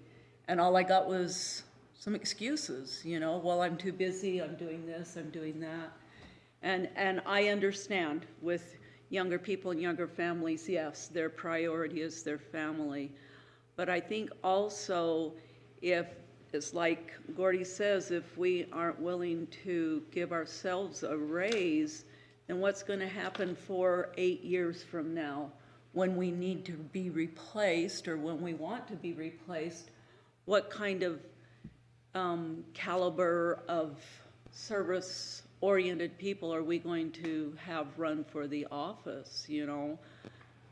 I think, and I truly don't believe that pay should be a part of that you should be running because you want to serve your community. But we also need to take into account that if we get some of these people that are younger or have careers still going on, but they want to serve, but they don't feel like they can take the time to serve because of the direction and the way it takes away from their, you know, livelihood, then I don't think we're going to get those people to run that we need to have run. So if you will look at the council over the last 20 years, the majority of the people that served on the council are people that are retired. Right. Or farmers. Very seldom do you get a Paul Burrap that's still very much involved in his own business. And I don't know why, you know, and I shouldn't maybe mention this, but I don't know why Paul's not running again, but 4 and out is as much as he could do. But I know that the amount of time that he has to put in on the council, and that has an effect on his business, and he's still got a young family and all that kind of stuff. And so it's pretty hard to get somebody. I mean, I had quite a few people that are, the word's out that I'm not running, and so I have people come and talk to me. I had a person just last week wanted to take me out to dinner, and so we went, and I didn't know what he wanted, but he wanted to talk to me about running for my seat. And so I began to explain to him all the different things that he would have to do to just be elected. That didn't count the time after he became a council member. And, you know, he is a very, very busy businessman and whatnot, but he has a real sincere desire to serve. I don't know if he'll file, but I could see him looking at his position in his business and the amount of time that I told him he would have to spend. And I don't know what he's going to do, but it was a limiting thing for him. Mm-hmm. And I don't know, you probably couldn't pay him enough to, you know, what he was gonna lose on his business, but it's something that you've gotta be aware of, that it's pretty hard to attract somebody in the middle age, right in the middle of the hard part of their life and their family and whatnot to serve. You're gonna get old duffers like me. And Carl, he's just a year older than I am, and so, you know, he's one. Dave, even Dave is now retired. Oh, you make a lot of friends, though. I'll express my ignorance. When I ran, I didn't know there was a salary. Yeah, I didn't either, to be quite honest. Wanted to say something? You know, this may not be a well-liked statement, Remember, you'll be in the paper I just know. like me. but, you know, this comes to us as a county council that we're to approve. We'll take all the heat from it. We'll be quoted in the paper. Absolutely. Sometimes they're not kind. I want to know how those elected officials that we're talking about here to raise those steep wages, how did they feel? And will they come and speak individually to that microphone and tell us how they feel about their wages going up like that, like we have to for the county council? Like I say, I don't know whether that was a nice statement to say, but I think that's valid. I promise you, Dave, that no matter what happens, you will hear from them personally. I know. It won't be at the mic either. Well, we're gonna be. I've lived through that. I know. One of the challenges with council salaries as well is that our seats reelection is staggered. So it's not like we all serve 4 years and then we could raise it for the next 4 years. They're staggered, and so if we tried to do that, it would be half the council making more than the other half, which wouldn't be fair. So just want to make sure that the public understands that as they're thinking about this. And I think that's been one of the challenges too. And over the years, the council just hasn't it's so difficult to raise your own salary. It's really uncomfortable, and that has played into it as well as why we are so low compared to the others. But it's great to have someone else raise your own salary. Yeah, yeah. Anyway, that's how, you know, we probably need to look at that. You know, if we're all in this together, it'd be nice to really, you know, are some of those saying they're not raising it enough, or some of them too much? I don't know. Are we just all being kumbaya and everyone's happy? Well, I know it's a lot funner to have, like you said, someone else raising your shower and taking the heat than, you know, you're the one, all you get to do is complain, so. Yeah, our necks get on the chopping block for doing it, that's for sure.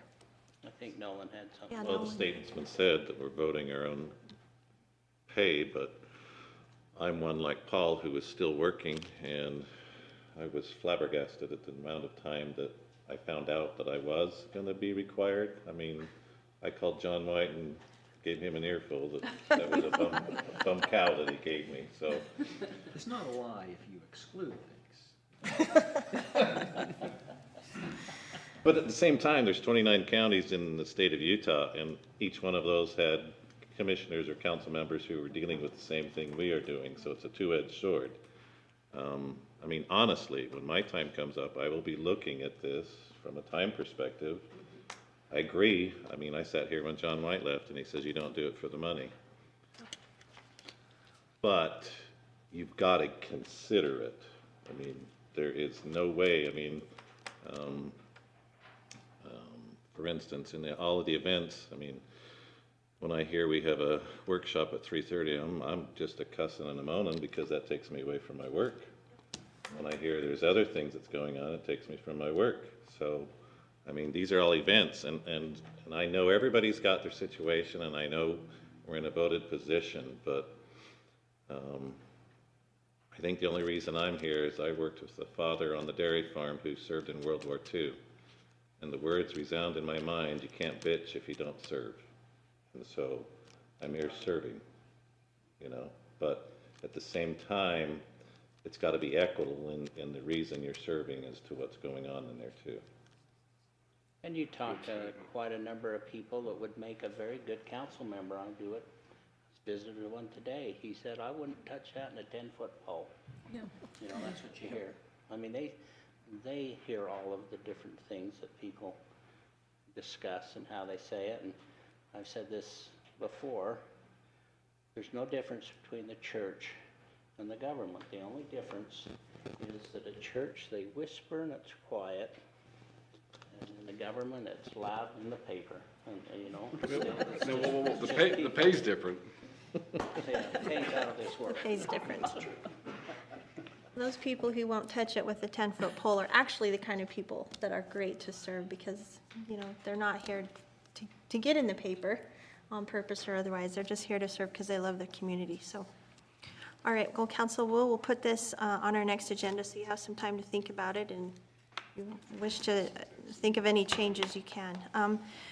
If there's no objection, I'd like to move to item 11D, the separation of the clerk auditor, and then move back to 11C, considering the new precinct boundaries, because our county attorney, John Luthi, has another appointment, and he wanted to be able to speak to some of this. So is there any objection to that? Okay, seeing none, we'll go ahead. So we talked one time a couple months ago about this possibility of separating the clerk auditor's office, and so we wanted to get some more information and do some thinking about it, so I've put it back on the agenda. And I wanted to make a couple things clear because there's like lots of rumors that I'm hearing going around. When I put this on the agenda at the request of one of our council members, it was not out of a vendetta or personal to anybody. It was a matter of efficiency and considering if this would be an efficient way to go, and I want to make that very clear. I also wanted to say that there has been some concerns raised about hiring, the cost of hiring someone new, and I just wanted to say that the public doesn't always see when we hire someone new, like we hired a grant manager, or, you know, we hired an economic development director, and those things don't always catch their attention as for cost or that kind of concern, and so it's not like we haven't hired anybody for years. So I just wanted to point that out so that they would be aware of that as they understand where some of this is coming from. So, John, would you like to go ahead and present the information that you have? You know, maybe before John starts, we had a lengthy meeting and discussion on our audit committee meeting last week. And really we came to the conclusion that, first of all, our county code is outdated. And it doesn't mesh with state code as far as auditors and auditors' duties and things like that. And we came to the conclusion, and I don't know if those who were in the meeting still feel the same, but we thought, you know, we're kind of getting the cart before the horse here, because what we need to do first before we even consider whether it's a good thing to separate those offices is get our code up to date so we can determine what it is the auditor really needs to do. Right now, we don't know. And so, in my opinion, it doesn't make sense to even consider separation of the clerk auditor office until our code is up to date and until we know what we need an auditor to do in our county. It just it makes no sense. And the other consideration is that if we were to make a decision to split, then are we going to run a special election? Are we going? When would we put this into place? It probably wouldn't make sense to do it until the next election cycle. We would have to do it by February 1st for this election cycle coming up. Well, but we don't have any county offices in this cycle. Oh, for the 2022 election? Yeah. And so. Yeah, we do. Yeah, we have council members up for election and. 2020, yeah. Yeah, for 2022. Yeah, sorry, I wasn't clear. I think what Carl was saying is really true, because way back when I was on the council, when we consolidated the two, and one of the things that was going on in the auditor's office that was separate was the auditor was auditing, and then they were also writing out the checks. And right off, I thought, now this is just not right. The person that's writing the checks out shouldn't be the one that's auditing the books and auditing the thing. And so I was happy when it separated because or they consolidated and took it and went to the financial side of the county to write the checks out. And so that's another discussion that goes right along with what you're saying. Because back when we were doing it, that was one of the responsibilities of the auditor, was to write the checks out. Sign the checks, I guess. Anyway. So I think anyway, that's that good advice. This is my suggestion, is that we not even consider this until we have looked at our code and determined within Cache County what it is we need an auditor to do. Because it's nonsensical to put it on, to separate this, put an auditor in place, and then decide what the code needs to be. I think on the agenda it says considering the separation, and I think that's the discussion that we're having. Yeah, just a discussion. So I agree with, Carl, I agree with you. I don't think we ought to, jump in and do it right now, but we look at everything, and whether that be code, it's got to be state code too, and all those questions. And I got some questions here that, I want some answers to. This will take some in-depth work and study. It's not something we can just make a quick decision about. I agree, Carl. Yeah, I've been in the audit committee and looking at that too. I mean, we can start considering it, we can have the discussion, John can give the presentation, but I think we start into it by saying there's just no way that we're gonna be ready to separate those offices, if we even do, at this election cycle. Right. So all we're doing is starting a long-term look at this rather than we'll consider the split. Because if you look at the code and the way that it's currently at, it does need some significant updates, and there's no way to update the code in time. Paul's right. Thank you. So I suggest we table it until we have more time to review it. Would you like to hear from John Luther, or would you just like to table it at this point? Is that a motion to table? Yeah, why don't you tell us what you're going to talk about? When this first came on the agenda, I wasn't aware that it would be on the agenda, and as I heard the preliminary comments and discussion, I won't say who made which comments, but I heard a comment or two that my ears perked up, and I thought, what was just said doesn't align with code. And so if there's going to be a discussion, it might be good to set out, here's what the code says an auditor does, both the state code and the county code. And so I'm not wanting to present pro or con, but wanted to kind of respond to the kind of concerns that Carl's saying, that we need to know the lay of the land initially. What does the code say about auditors? And so in seeing that would be on the agenda again, I asked Gina if I could make a presentation about what the code says about what the auditor is to do, and show where our county code may need to be updated or that sort of thing. It's not, I'm happy to wait to give this if you're wanting to discuss it at another time, but I'm not here to advocate. I just wanted to come and lay out the basics of the code if you are going to have that discussion. Council, would you prefer to have a workshop on this sometime next year, where we could actually take more time and dive in and talk about it? I think so. Would that be? I think I would like that. Okay. Be good. So would there be then any objection to tabling this until into January, February, and having it on as a workshop? No. Okay, without objection, that's what we'll do. Okay. John, thanks for being prepared to present Sure. that. Appreciate that. We appreciate your presentation, John. It was very well done. Yeah. And under time. Yeah. That was one of the nicest, most succinct presentations we've had all night. That was like under 1 minute, wasn't it? Yeah. Good job. Good man. I've always wondered how pilots make up time in the air. Now I know. If you're just like John did. Okay, so we'll move back to item 11C, Ordinance 2021-26, which is an ordinance amending Ordinance 2018-01 and establishing the boundaries of precincts in Cache County. And Bryson, are you going to present that, or is, okay, okay. I wasn't sure if it was you or our county clerk, so. Thank you. And I know you guys have worked really hard on this, and we appreciate that. And quickly, too, to get it done for us. It was a feat. Yes, thank you for all your long hours.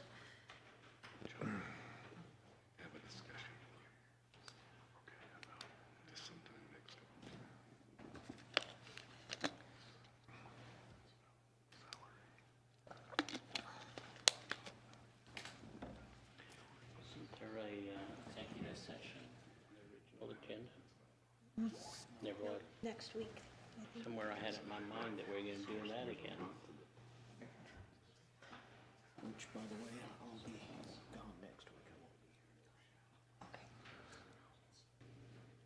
won't be here. By the way, Joe Furman, the ordinance passed for your conservation easement.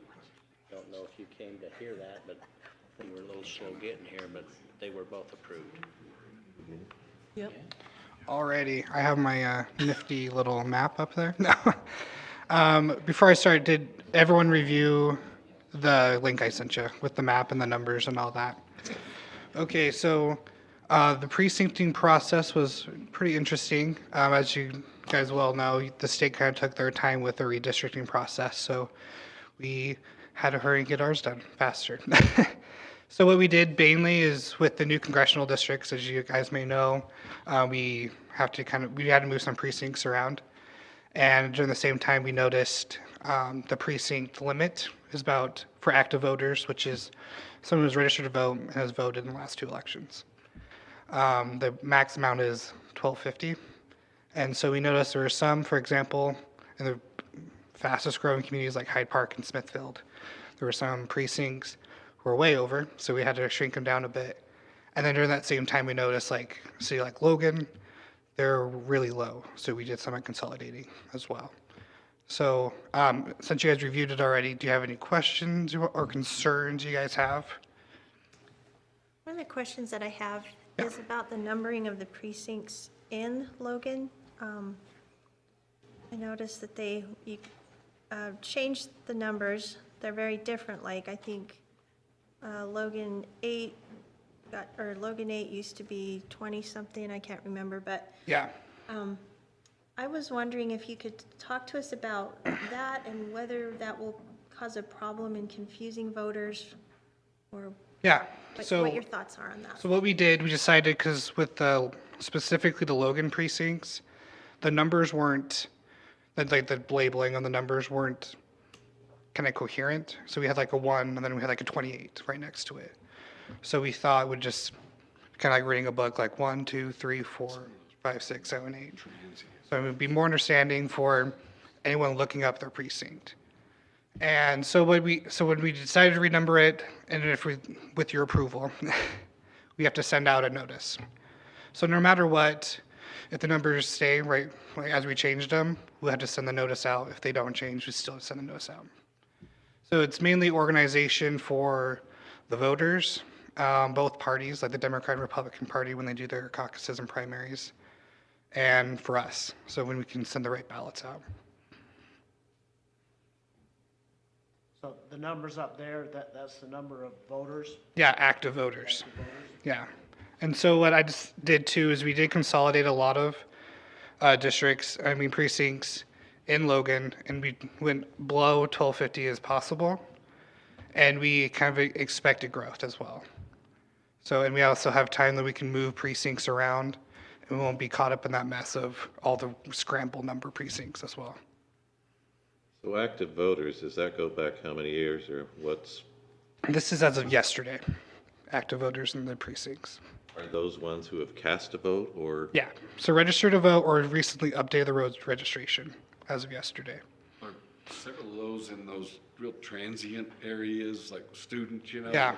in and out, who knows what's going to happen in three months? Exactly. So what we planned is they're smaller. They were smaller to begin with, and we just made them a little bit bigger, just so we have an established voter base in that precinct. That was one of the big concerns from both the Democratic and Republican Party. They don't have a lot of voter participants in those precincts. So they asked us if we could get a more established neighborhood in those precincts. Could you move that up, because Totally. I couldn't see our area. Yeah. Down in College Ward in Wellsville. There you go. Yeah. So the biggest change in that area would be in Nibley and River Heights. Nibley, we just expanded a precinct. Nibley wanted to be, we shrunk it down because it was way above the 1250. And then River Heights, the state changed the state representative boundaries. So we had to change the different boundary in River Heights there. Now there on Nibley, you got a light blue and a dark blue, and then you've got boxed in light blue. Yeah. Are they the same as the, no, you've got them separated out because there's 163 voters on the side of the highway. Yeah, that's actually a Logan precinct. Well, let's see, they go into the Logan area. Yeah. Yeah. I know the people in my community, a lot of them have to go into Logan to vote, so that shows that. Yeah. So this yellow one right here, what it says 531. 29. That precinct used to be just a sliver of yellow on that side. So it kind of makes sense. And we had enough precincts in Nibley to distribute the population. It's just that small one had like 5 voters in it for a random reason. So is that little finger that goes up there to Nibley, is that all Democrats? I do not know, but I do know that's incorporated in Nibley. So. That's the way it was incorporated? Yeah. So as I was looking That looks at awful that. odd, so I'm not sure what we're doing there. So I was looking in Paradise and Hiram. It Yeah. didn't seem like there was much change, but it also seemed like in Paradise there was a rather large one with very few numbers on it. Yeah. So that means you didn't even tweak it any? We can tweak it still.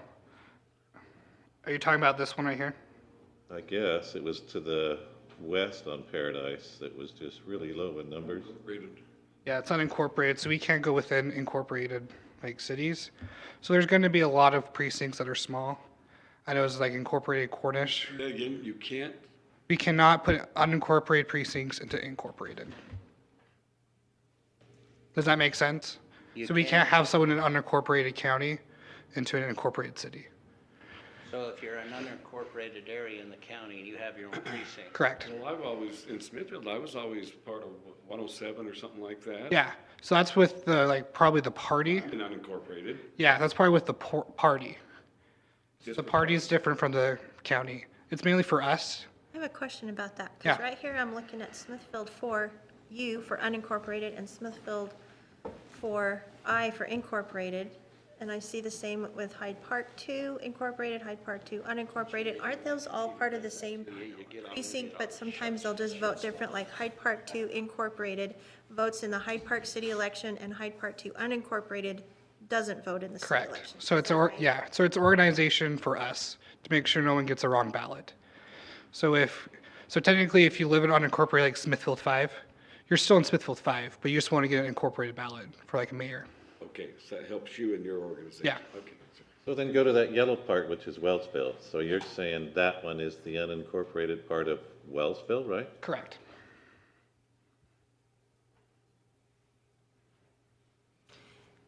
And Bryson, you were telling me that as you guys worked on this and you worked on it, you tried really hard, and I think you probably didn't cross any boundaries for council districts, right? Yeah, the GIS wizards helped me with that. Good deal. And even though that happened, we are still gonna have to do a few amendments, because I know in my district, I got another couple precincts, because Hyde Park got made into 4. There was a Smithfield, Yeah. another Smithfield precinct added in the geographic area where Yeah. I serve. So, we should probably do that at the same time, don't you think, John, so that we don't have anybody, we need to add, so like if I represent Smithfield 4 and 5, but they added Smithfield, what was it, 8 to that same area, Smithfield 8 doesn't exist right now. So if we just leave our ordinance with the same with what council districts we represent, Smithfield 8 won't have anyone to represent them. I don't think that you need to do it at the same time as long as it's. Because it's done. The elections office told me, state election said it has to be done by January 31st. But I would think if you can, the district changes, but if you can sign up to gather signatures, not knowing if anybody will, but it would seem like we would want to make that clear where those boundaries were in time for people to do that if they wanted to. There could be wisdom. I don't think that the code's not going to require you to do both at the same time. Okay. Thanks for clarifying that. And I made sure not to cross boundaries because then we'll get in the whole mess of redrawing districts, and that's. Yeah. I mean, I love maps, so I'm all about that. I insert my own maps through a districting committee. They don't like them, but it's okay. I'll have to come see him. That sounds cool. Yeah. I'm curious now what you did. So we can still make changes to this if council sees anything. Because for instance, I know one of the changes in my district, I know of a big subdivision that's going to go in, and I think it's going to be changing the numbers. And this district is pretty close with 1166. So Do you know what district that is? Logan 3. North Logan 3. Yes. So the reason why I did that. Oh, that's Hyde Park. I'm like, that's not right. So as you can see, the North Logan 4 just above it is 566 or 556. Mhm. So when that new subdivision comes in, we can kind of like Pac-Man it and screw it over. So we won't have to add a new precinct and then a new number and all that fun stuff. The new subdivision, and there's actually one going in right now, but there's another one that's large. It's kind of right in the middle of North Logan 3, so it might be better to take some of 3 off and give it back to 4 or 5. Anyway, I can. Yeah, totally. I'm open to. For that, okay. Yes, this does have to be quite subject to change, because I know like with Smithfield, we're talking, I think they're meeting even this week for another organization type thing that they're taking. I mean, it is like Smithfield is developing like crazy. the reason you have it like 107U and 107I is you just don't want me to vote for the Smithfield mayor, right? I don't, no. They're really tricky over there. They're worried about you running. Some of the cities, so they're hoping that we can pass this as soon as possible. Yeah, specifically like the Logan School District, they're in the midst of redrawing their school boundaries as well, and so with that, they're going to, I think, redraw their school board. I think it may be helpful that the process ultimately may be streamlined to get precincts set so that then other decisions can be made with that in mind rather than trying to make decisions with all of the parts still moving.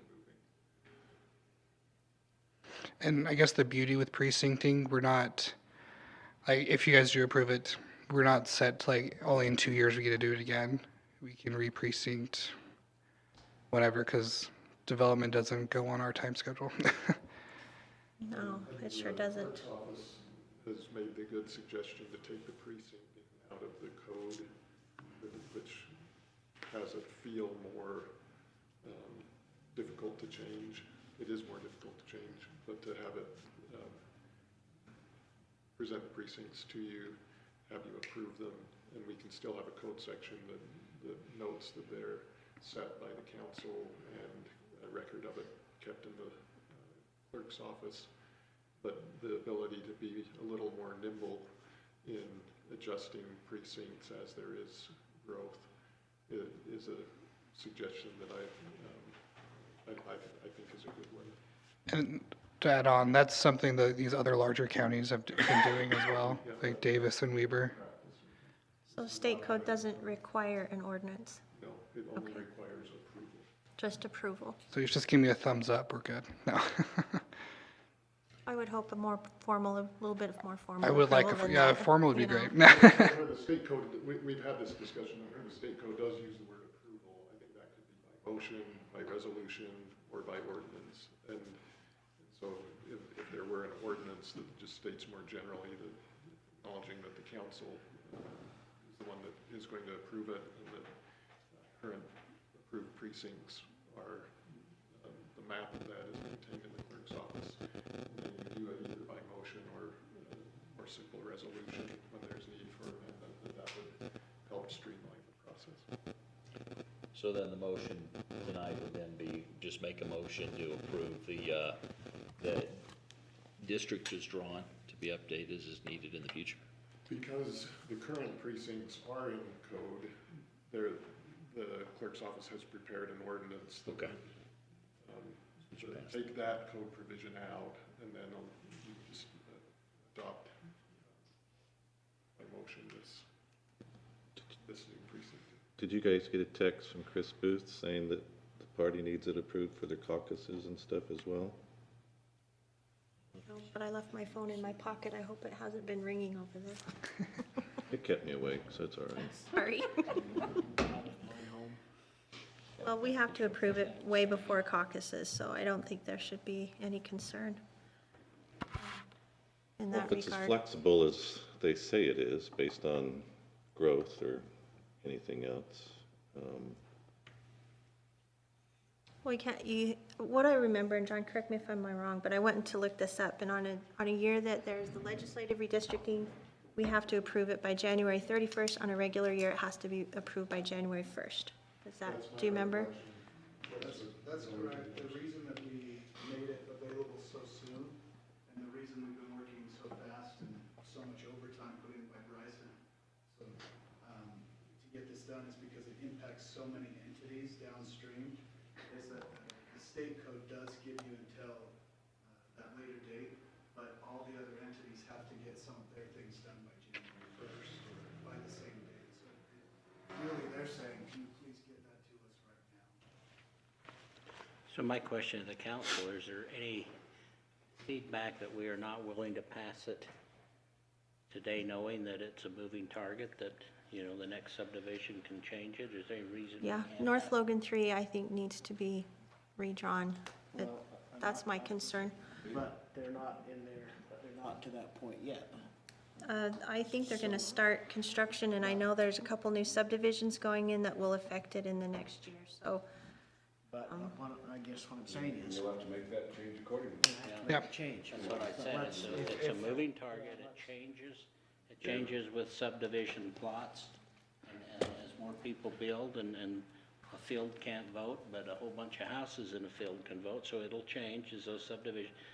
You know, I don't know if we want to hold this up, because it'll change. For a week, just to look at it to make sure. Yeah, Or and did then you guys have as enough? an office, I know we've gone together and said, like, oh, I didn't, I couldn't see the whole, look at the whole county, I didn't have time to look You know, at it the whole doesn't- county. But if you looked at your area. It doesn't bother me so much to, you know, you haven't affected any of the, like county districts. yeah, I haven't affected any districts. I made sure it was all within. But within those districts, so you've changed and equalized and moved those around, and I say, fine. Yeah, and then as an office, we've gotten together, oh, sorry, And then anyways, but I would still think the next step also is, I wouldn't mind seeing how we sit even within county districts.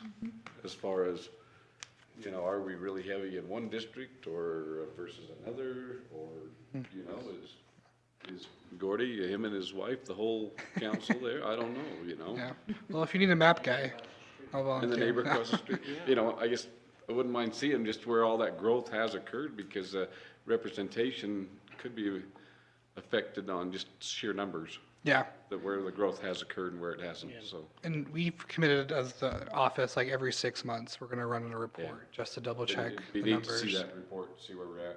Yeah. Would you like that? We can actually, we'll try to get that to you by next council meeting. Well, just next year. Well, It's no we have big- to go off the census, we don't go off the voters. Yeah.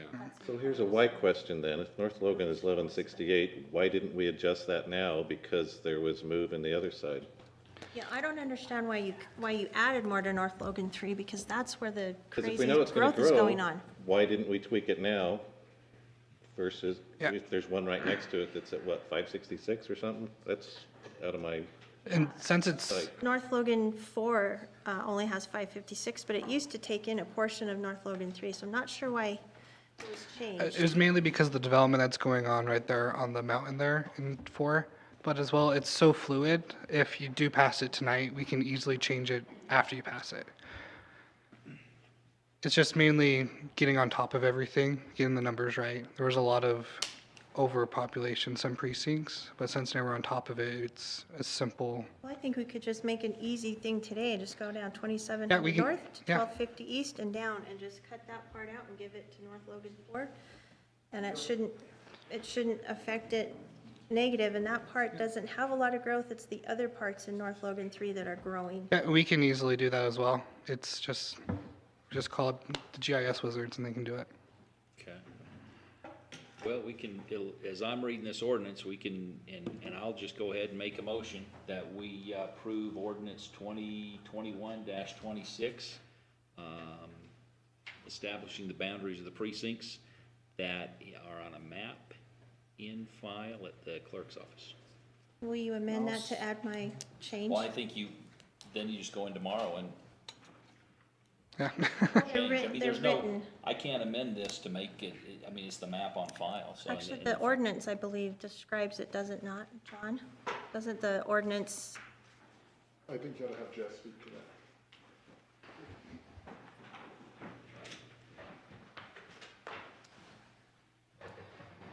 If you would like to pass the ordinance and then immediately after approve a change to, you could, because the ordinance provides the flexibility, immediately after the ordinance, you could by a motion then bring that in and it would be okay.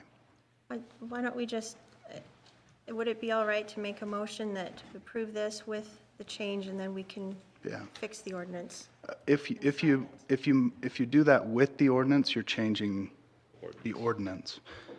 The ordinance has to be changed. What am I missing? The ordinance, it says, and here it is, 1-1.10-010.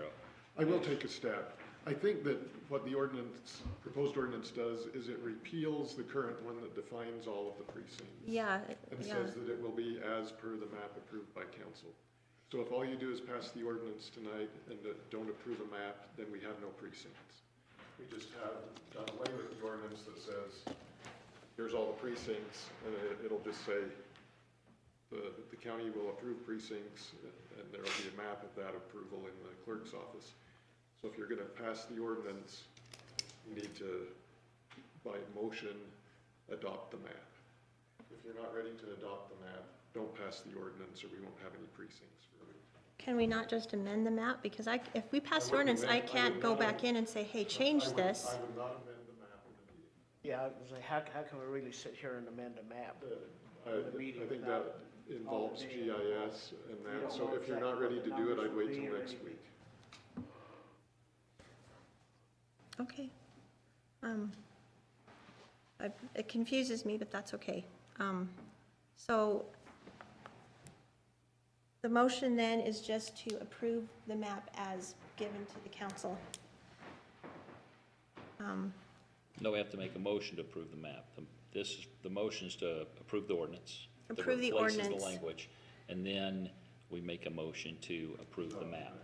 And to adopt. And then after the map's approved, then you can go in and adjust the boundary between North Logan 3 and 4 tomorrow. Well, see, that's the part that's hard for me to figure out because you guys didn't approve that in this meeting. So I have zero authority to go in there and say, hey, guys, you need to change this. And I don't think we'd want anybody else to go do that either. No, So what am I misunderstanding something? Help me out, please. You could adopt this map tonight, Mm-hmm. and then you could go in and talk with the clerk's office about, hey, would like to see this change on the map, and then you'd need to, by motion, adopt a new map next week. Okay, I understand. Thank you. I think that you could also say we're adopting this map, except that North Logan Precinct 3, the line to the east is going to be moved from such and such east to 12th east. I just think that's messy and can create confusion. I would approve a map that you see in front of you rather than approve a map with oral amendments to a. You approve the ordinance, could he come back next week with the right map? And then we approve it next week. But, You can change it. During this week, we wouldn't have any precincts because the ordinance does away with the precincts. Well, that could be fun. Is that, I just don't Is think that that's the critical? best thing. is that Well, the way critical? I- Is I it think it's crit- best to have precincts at all times. I think the way I understand it is the way I understand it. Now, let me share how I am hearing it, that we go ahead and we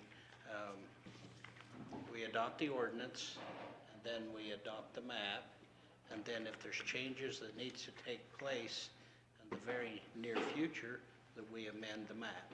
Is that correct? Yep. And that way we don't sit without a mapped precinct for even a week. Yep. And if you know that you're going to be amending again next week, then I'd say wait a week instead of have a map for a week and a new map next week.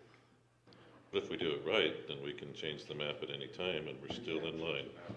There's only one caveat to that, and anyone whose precinct is amended does require a notice. And so we actually have it in our budget this year to send out re-precincting notices to all affected voters. And so in the future, that's why we're trying to get it done correctly now, and then little tweaks as we move forward. Would it be okay to just wait a week and let me go in and see if there's a better way to do this precinct? Because I'm worried that we're gonna make it too big. I think we should just approve the ordinance and the map tonight, and then you can go and visit and see what we can do during that time. That's my thought on it. Come back with a new map next week and we'll. Okay. Okay, does someone want to make the appropriate motion then? You made the motion already. Carl's got a motion, Did you make Paul's both got a motion on. I just have a motion to approve the ordinance. And then I moved to, oh, go ahead, you gonna? I moved to amend the main motion. Was there a second, by the way? There was not a second yet. I'll second it. Okay. So now we got to vote on the, Paul's motion was to amend was to approve the ordinance. Dave, you have an amendment? Then I moved to amend the main motion. Okay. For it to state that we also approve the map that is presented to us. Okay. At that point, that's it. and I'll second that. Okay, I think everyone agrees to that, so I'll just say, is there any objection from council to Dave's amendment? Okay, seeing none, we'll go ahead and add that. So that makes the motion, a motion to approve the ordinance and a motion to approve the map, right? Okay, all in favor? Aye. Any opposed? Okay, motion carries. And I'll go in and talk to you about the concerns I have with that area. Okay. The thing that we got to remember is that it might be Gina going in there, and it might be somebody else in 3 months going in. I mean, it's a moving map, it's a moving map. Okay. And there's nothing wrong with that. Yeah, I work closely with the recorder's office too. Every time a new subdivision comes in, they tell me about it, so I can progress as well. Great. Okay. Okay. Thanks for your work on that, Bryson, and all your extra hours that you put in. You're going to be our new map expert. Was it fun? I loved it. I loved it. Awesome. Okay. Property tax relief requests. I think that it's my bad that we forgot to get those on the server. I was gonna say, I never did see Did you any. ever see those property tax relief requests from the auditor? I did, and I think I forgot to get them on this. Yeah, I saw that you were copied and I thought, Janine got it, it'll get on there, and it was my bad that I didn't remind you. So we will have to put those on the next meeting. Sorry, yeah, you guys, sorry about that. That was my bad for not reminding. Okay, so we will move to council member reports. David Erickson. One, that I did not see the finance in our packets this time. Did This you? thing? Right. I didn't see any of that come forward for even us to look at. I usually see it in person, so, yeah, you're right. You know, I look for it, I didn't. Let's get this. Okay, I did not see that. I'll wait to You know, sign it It's fun until. reading, so. It's fun reading about the oil change that they paid for and all Yeah, that you kind know, of just, stuff. hey, watch, we're in charge of the money. I know. In charge of the money. You gotta find out where it's It was a going. surprise to me we paid for that oil change. Yeah. Especially in your car. Anyway. Be careful. And I had one other question that I had was, you know, we've talked a little bit about the Lewiston little sliver property and stuff. I haven't heard a status on that, and Cub River irrigation and that, we're trying to find out what we can do on that. Where is that in the process? Imagine John would be the only one that knows. I don't really remember what you're talking about. There is a meeting. There was a meeting of the parties, but I don't know. That was a while ago though, wasn't it? Yeah, and I don't know whether anything's happened from that. So we need to move on that because it's holding up some of the grant stuff that they have to send in for. So if we can get a promise to them that we'll work with it and do it, whatever. Anyway, that's all I need. Okay, thanks, Dave. Gordy? I want to acknowledge all the work that you put in as the chairman and appreciate that work. I know you've diligently served as a chairman. The other thing I got is we got this beautiful burlap bag with a Christmas ornament in it. Where did that come from and who was the sponsor of that? They are available for sale at the tourism office. There's that one. There's one from, the famous barn, and then Utah State one. So you. Tabernacle. To us then?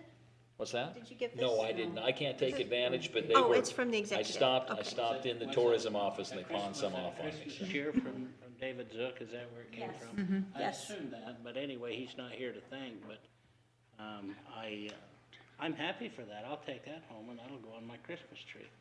And, those type of things are really fun to look at from time to time. I looked at that and I thought, wow, that's kind of neat. They are neat. Anyway, next week we got another meeting, right? Yep, next week, don't forget, it's next week. No waiting 2 weeks. Everybody bring a truck because I'm bringing a whole bunch of presents for you. Dave said he. Dave? I'm gonna come out, I won't be here. Oh, my word. You didn't get any salmon because you took off. Save him for you. Well, I'll just take Carl. my wife takes precedence. It's our 50th anniversary, so. Yeah. Isn't that awesome? You used that excuse 6 months ago. Different wife. huh? Second one. Your second one, boy, I hope the Herald Journal is still listening to this. This is great.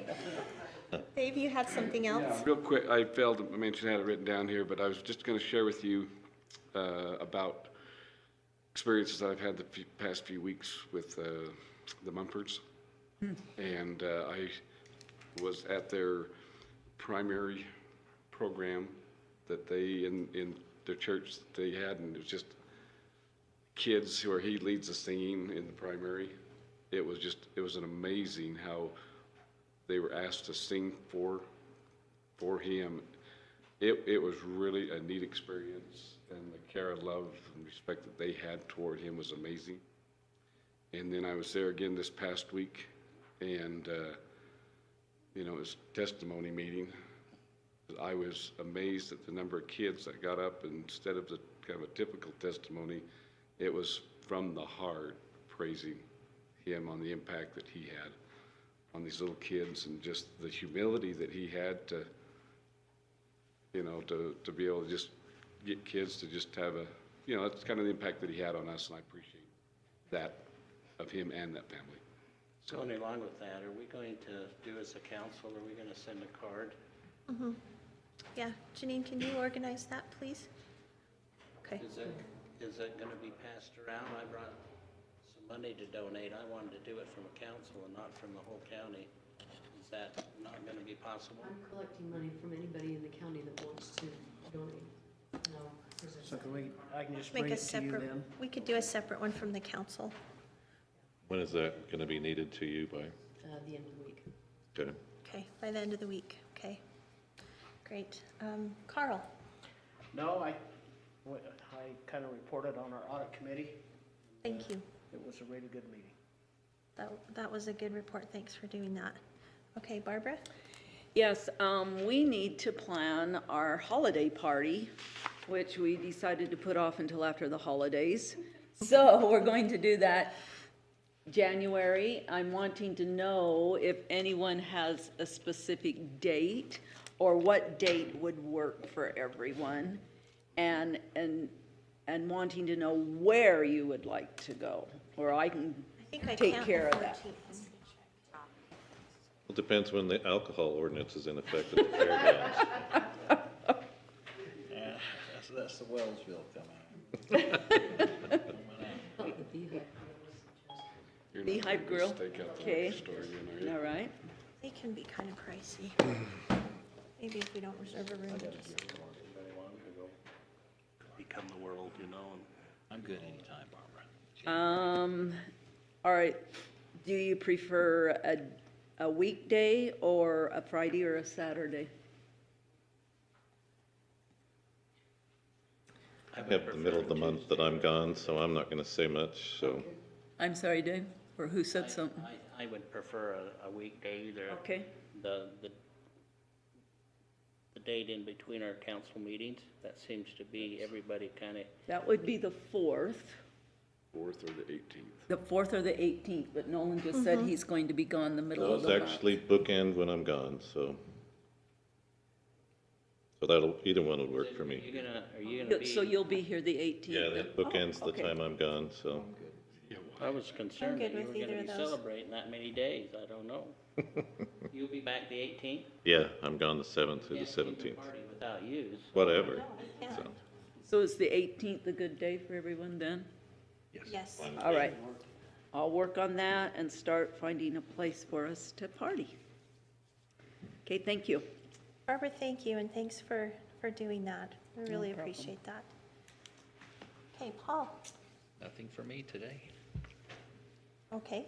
I've been too verbose today anyway, so. All right, Nolan?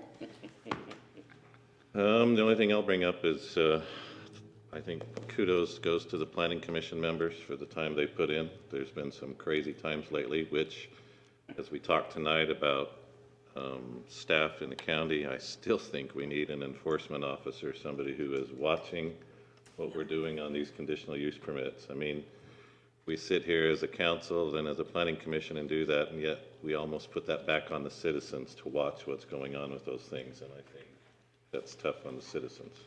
I think. As a you're right. neighbor. I don't think we ever review them. And Very that's, seldom. yeah, that's getting to be a problem as we go down this course. And then we're just reactionary to what happens. Yep. And then try to backtrack it's a nightmare. So it won't be a fun job for somebody, but once they get up to it, then I think people are aware of it. But I just think that's something I see from the planning commission side very heavily. Thank you, Nolan. I'll say that I attended the Planning Commission meeting on December 4th. There was a couple items I was interested in, and one of them had to do with the place in my district. And so I guess I could say I'm kind of jealous to actually have people go to their meetings. I mean, the whole place was packed. I had to sit up on the stairs just so I could see in the door and see what was going on, because all the seats out there were taken, all the seats in here were taken. And that's getting to be common. I mean, there's some things that they're considering that are just heated.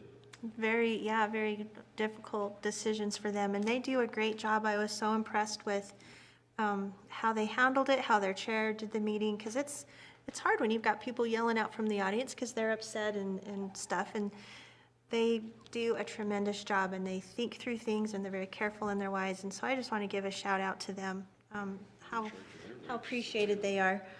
And they didn't, I left there at like 10:30 and they were still going, and so they really do a lot for us. And then I just wanted to mention Bryce, how much I enjoyed working with him and how smart he was and how well-spoken he was, and always wanting to help and do the best for the county, and he will be greatly missed, and I'm really heartbroken in losing him, and still frankly a little bit shocked. I was really hopeful he was gonna pull through and thought that he would, knowing his go-getter personality, so he will be missed. Yeah, he really will. And on that note, would someone like to make a motion to adjourn in memoriam of Bryce? I will make a motion that we adjourn this council meeting in memoriam of Bryce Mumford. I'll second that. Okay, it's been moved and seconded to adjourn in memory of Bryce Mumford. All in favor? Aye. Any opposed? Motion carries. Thank you, council. Thank you, Gina.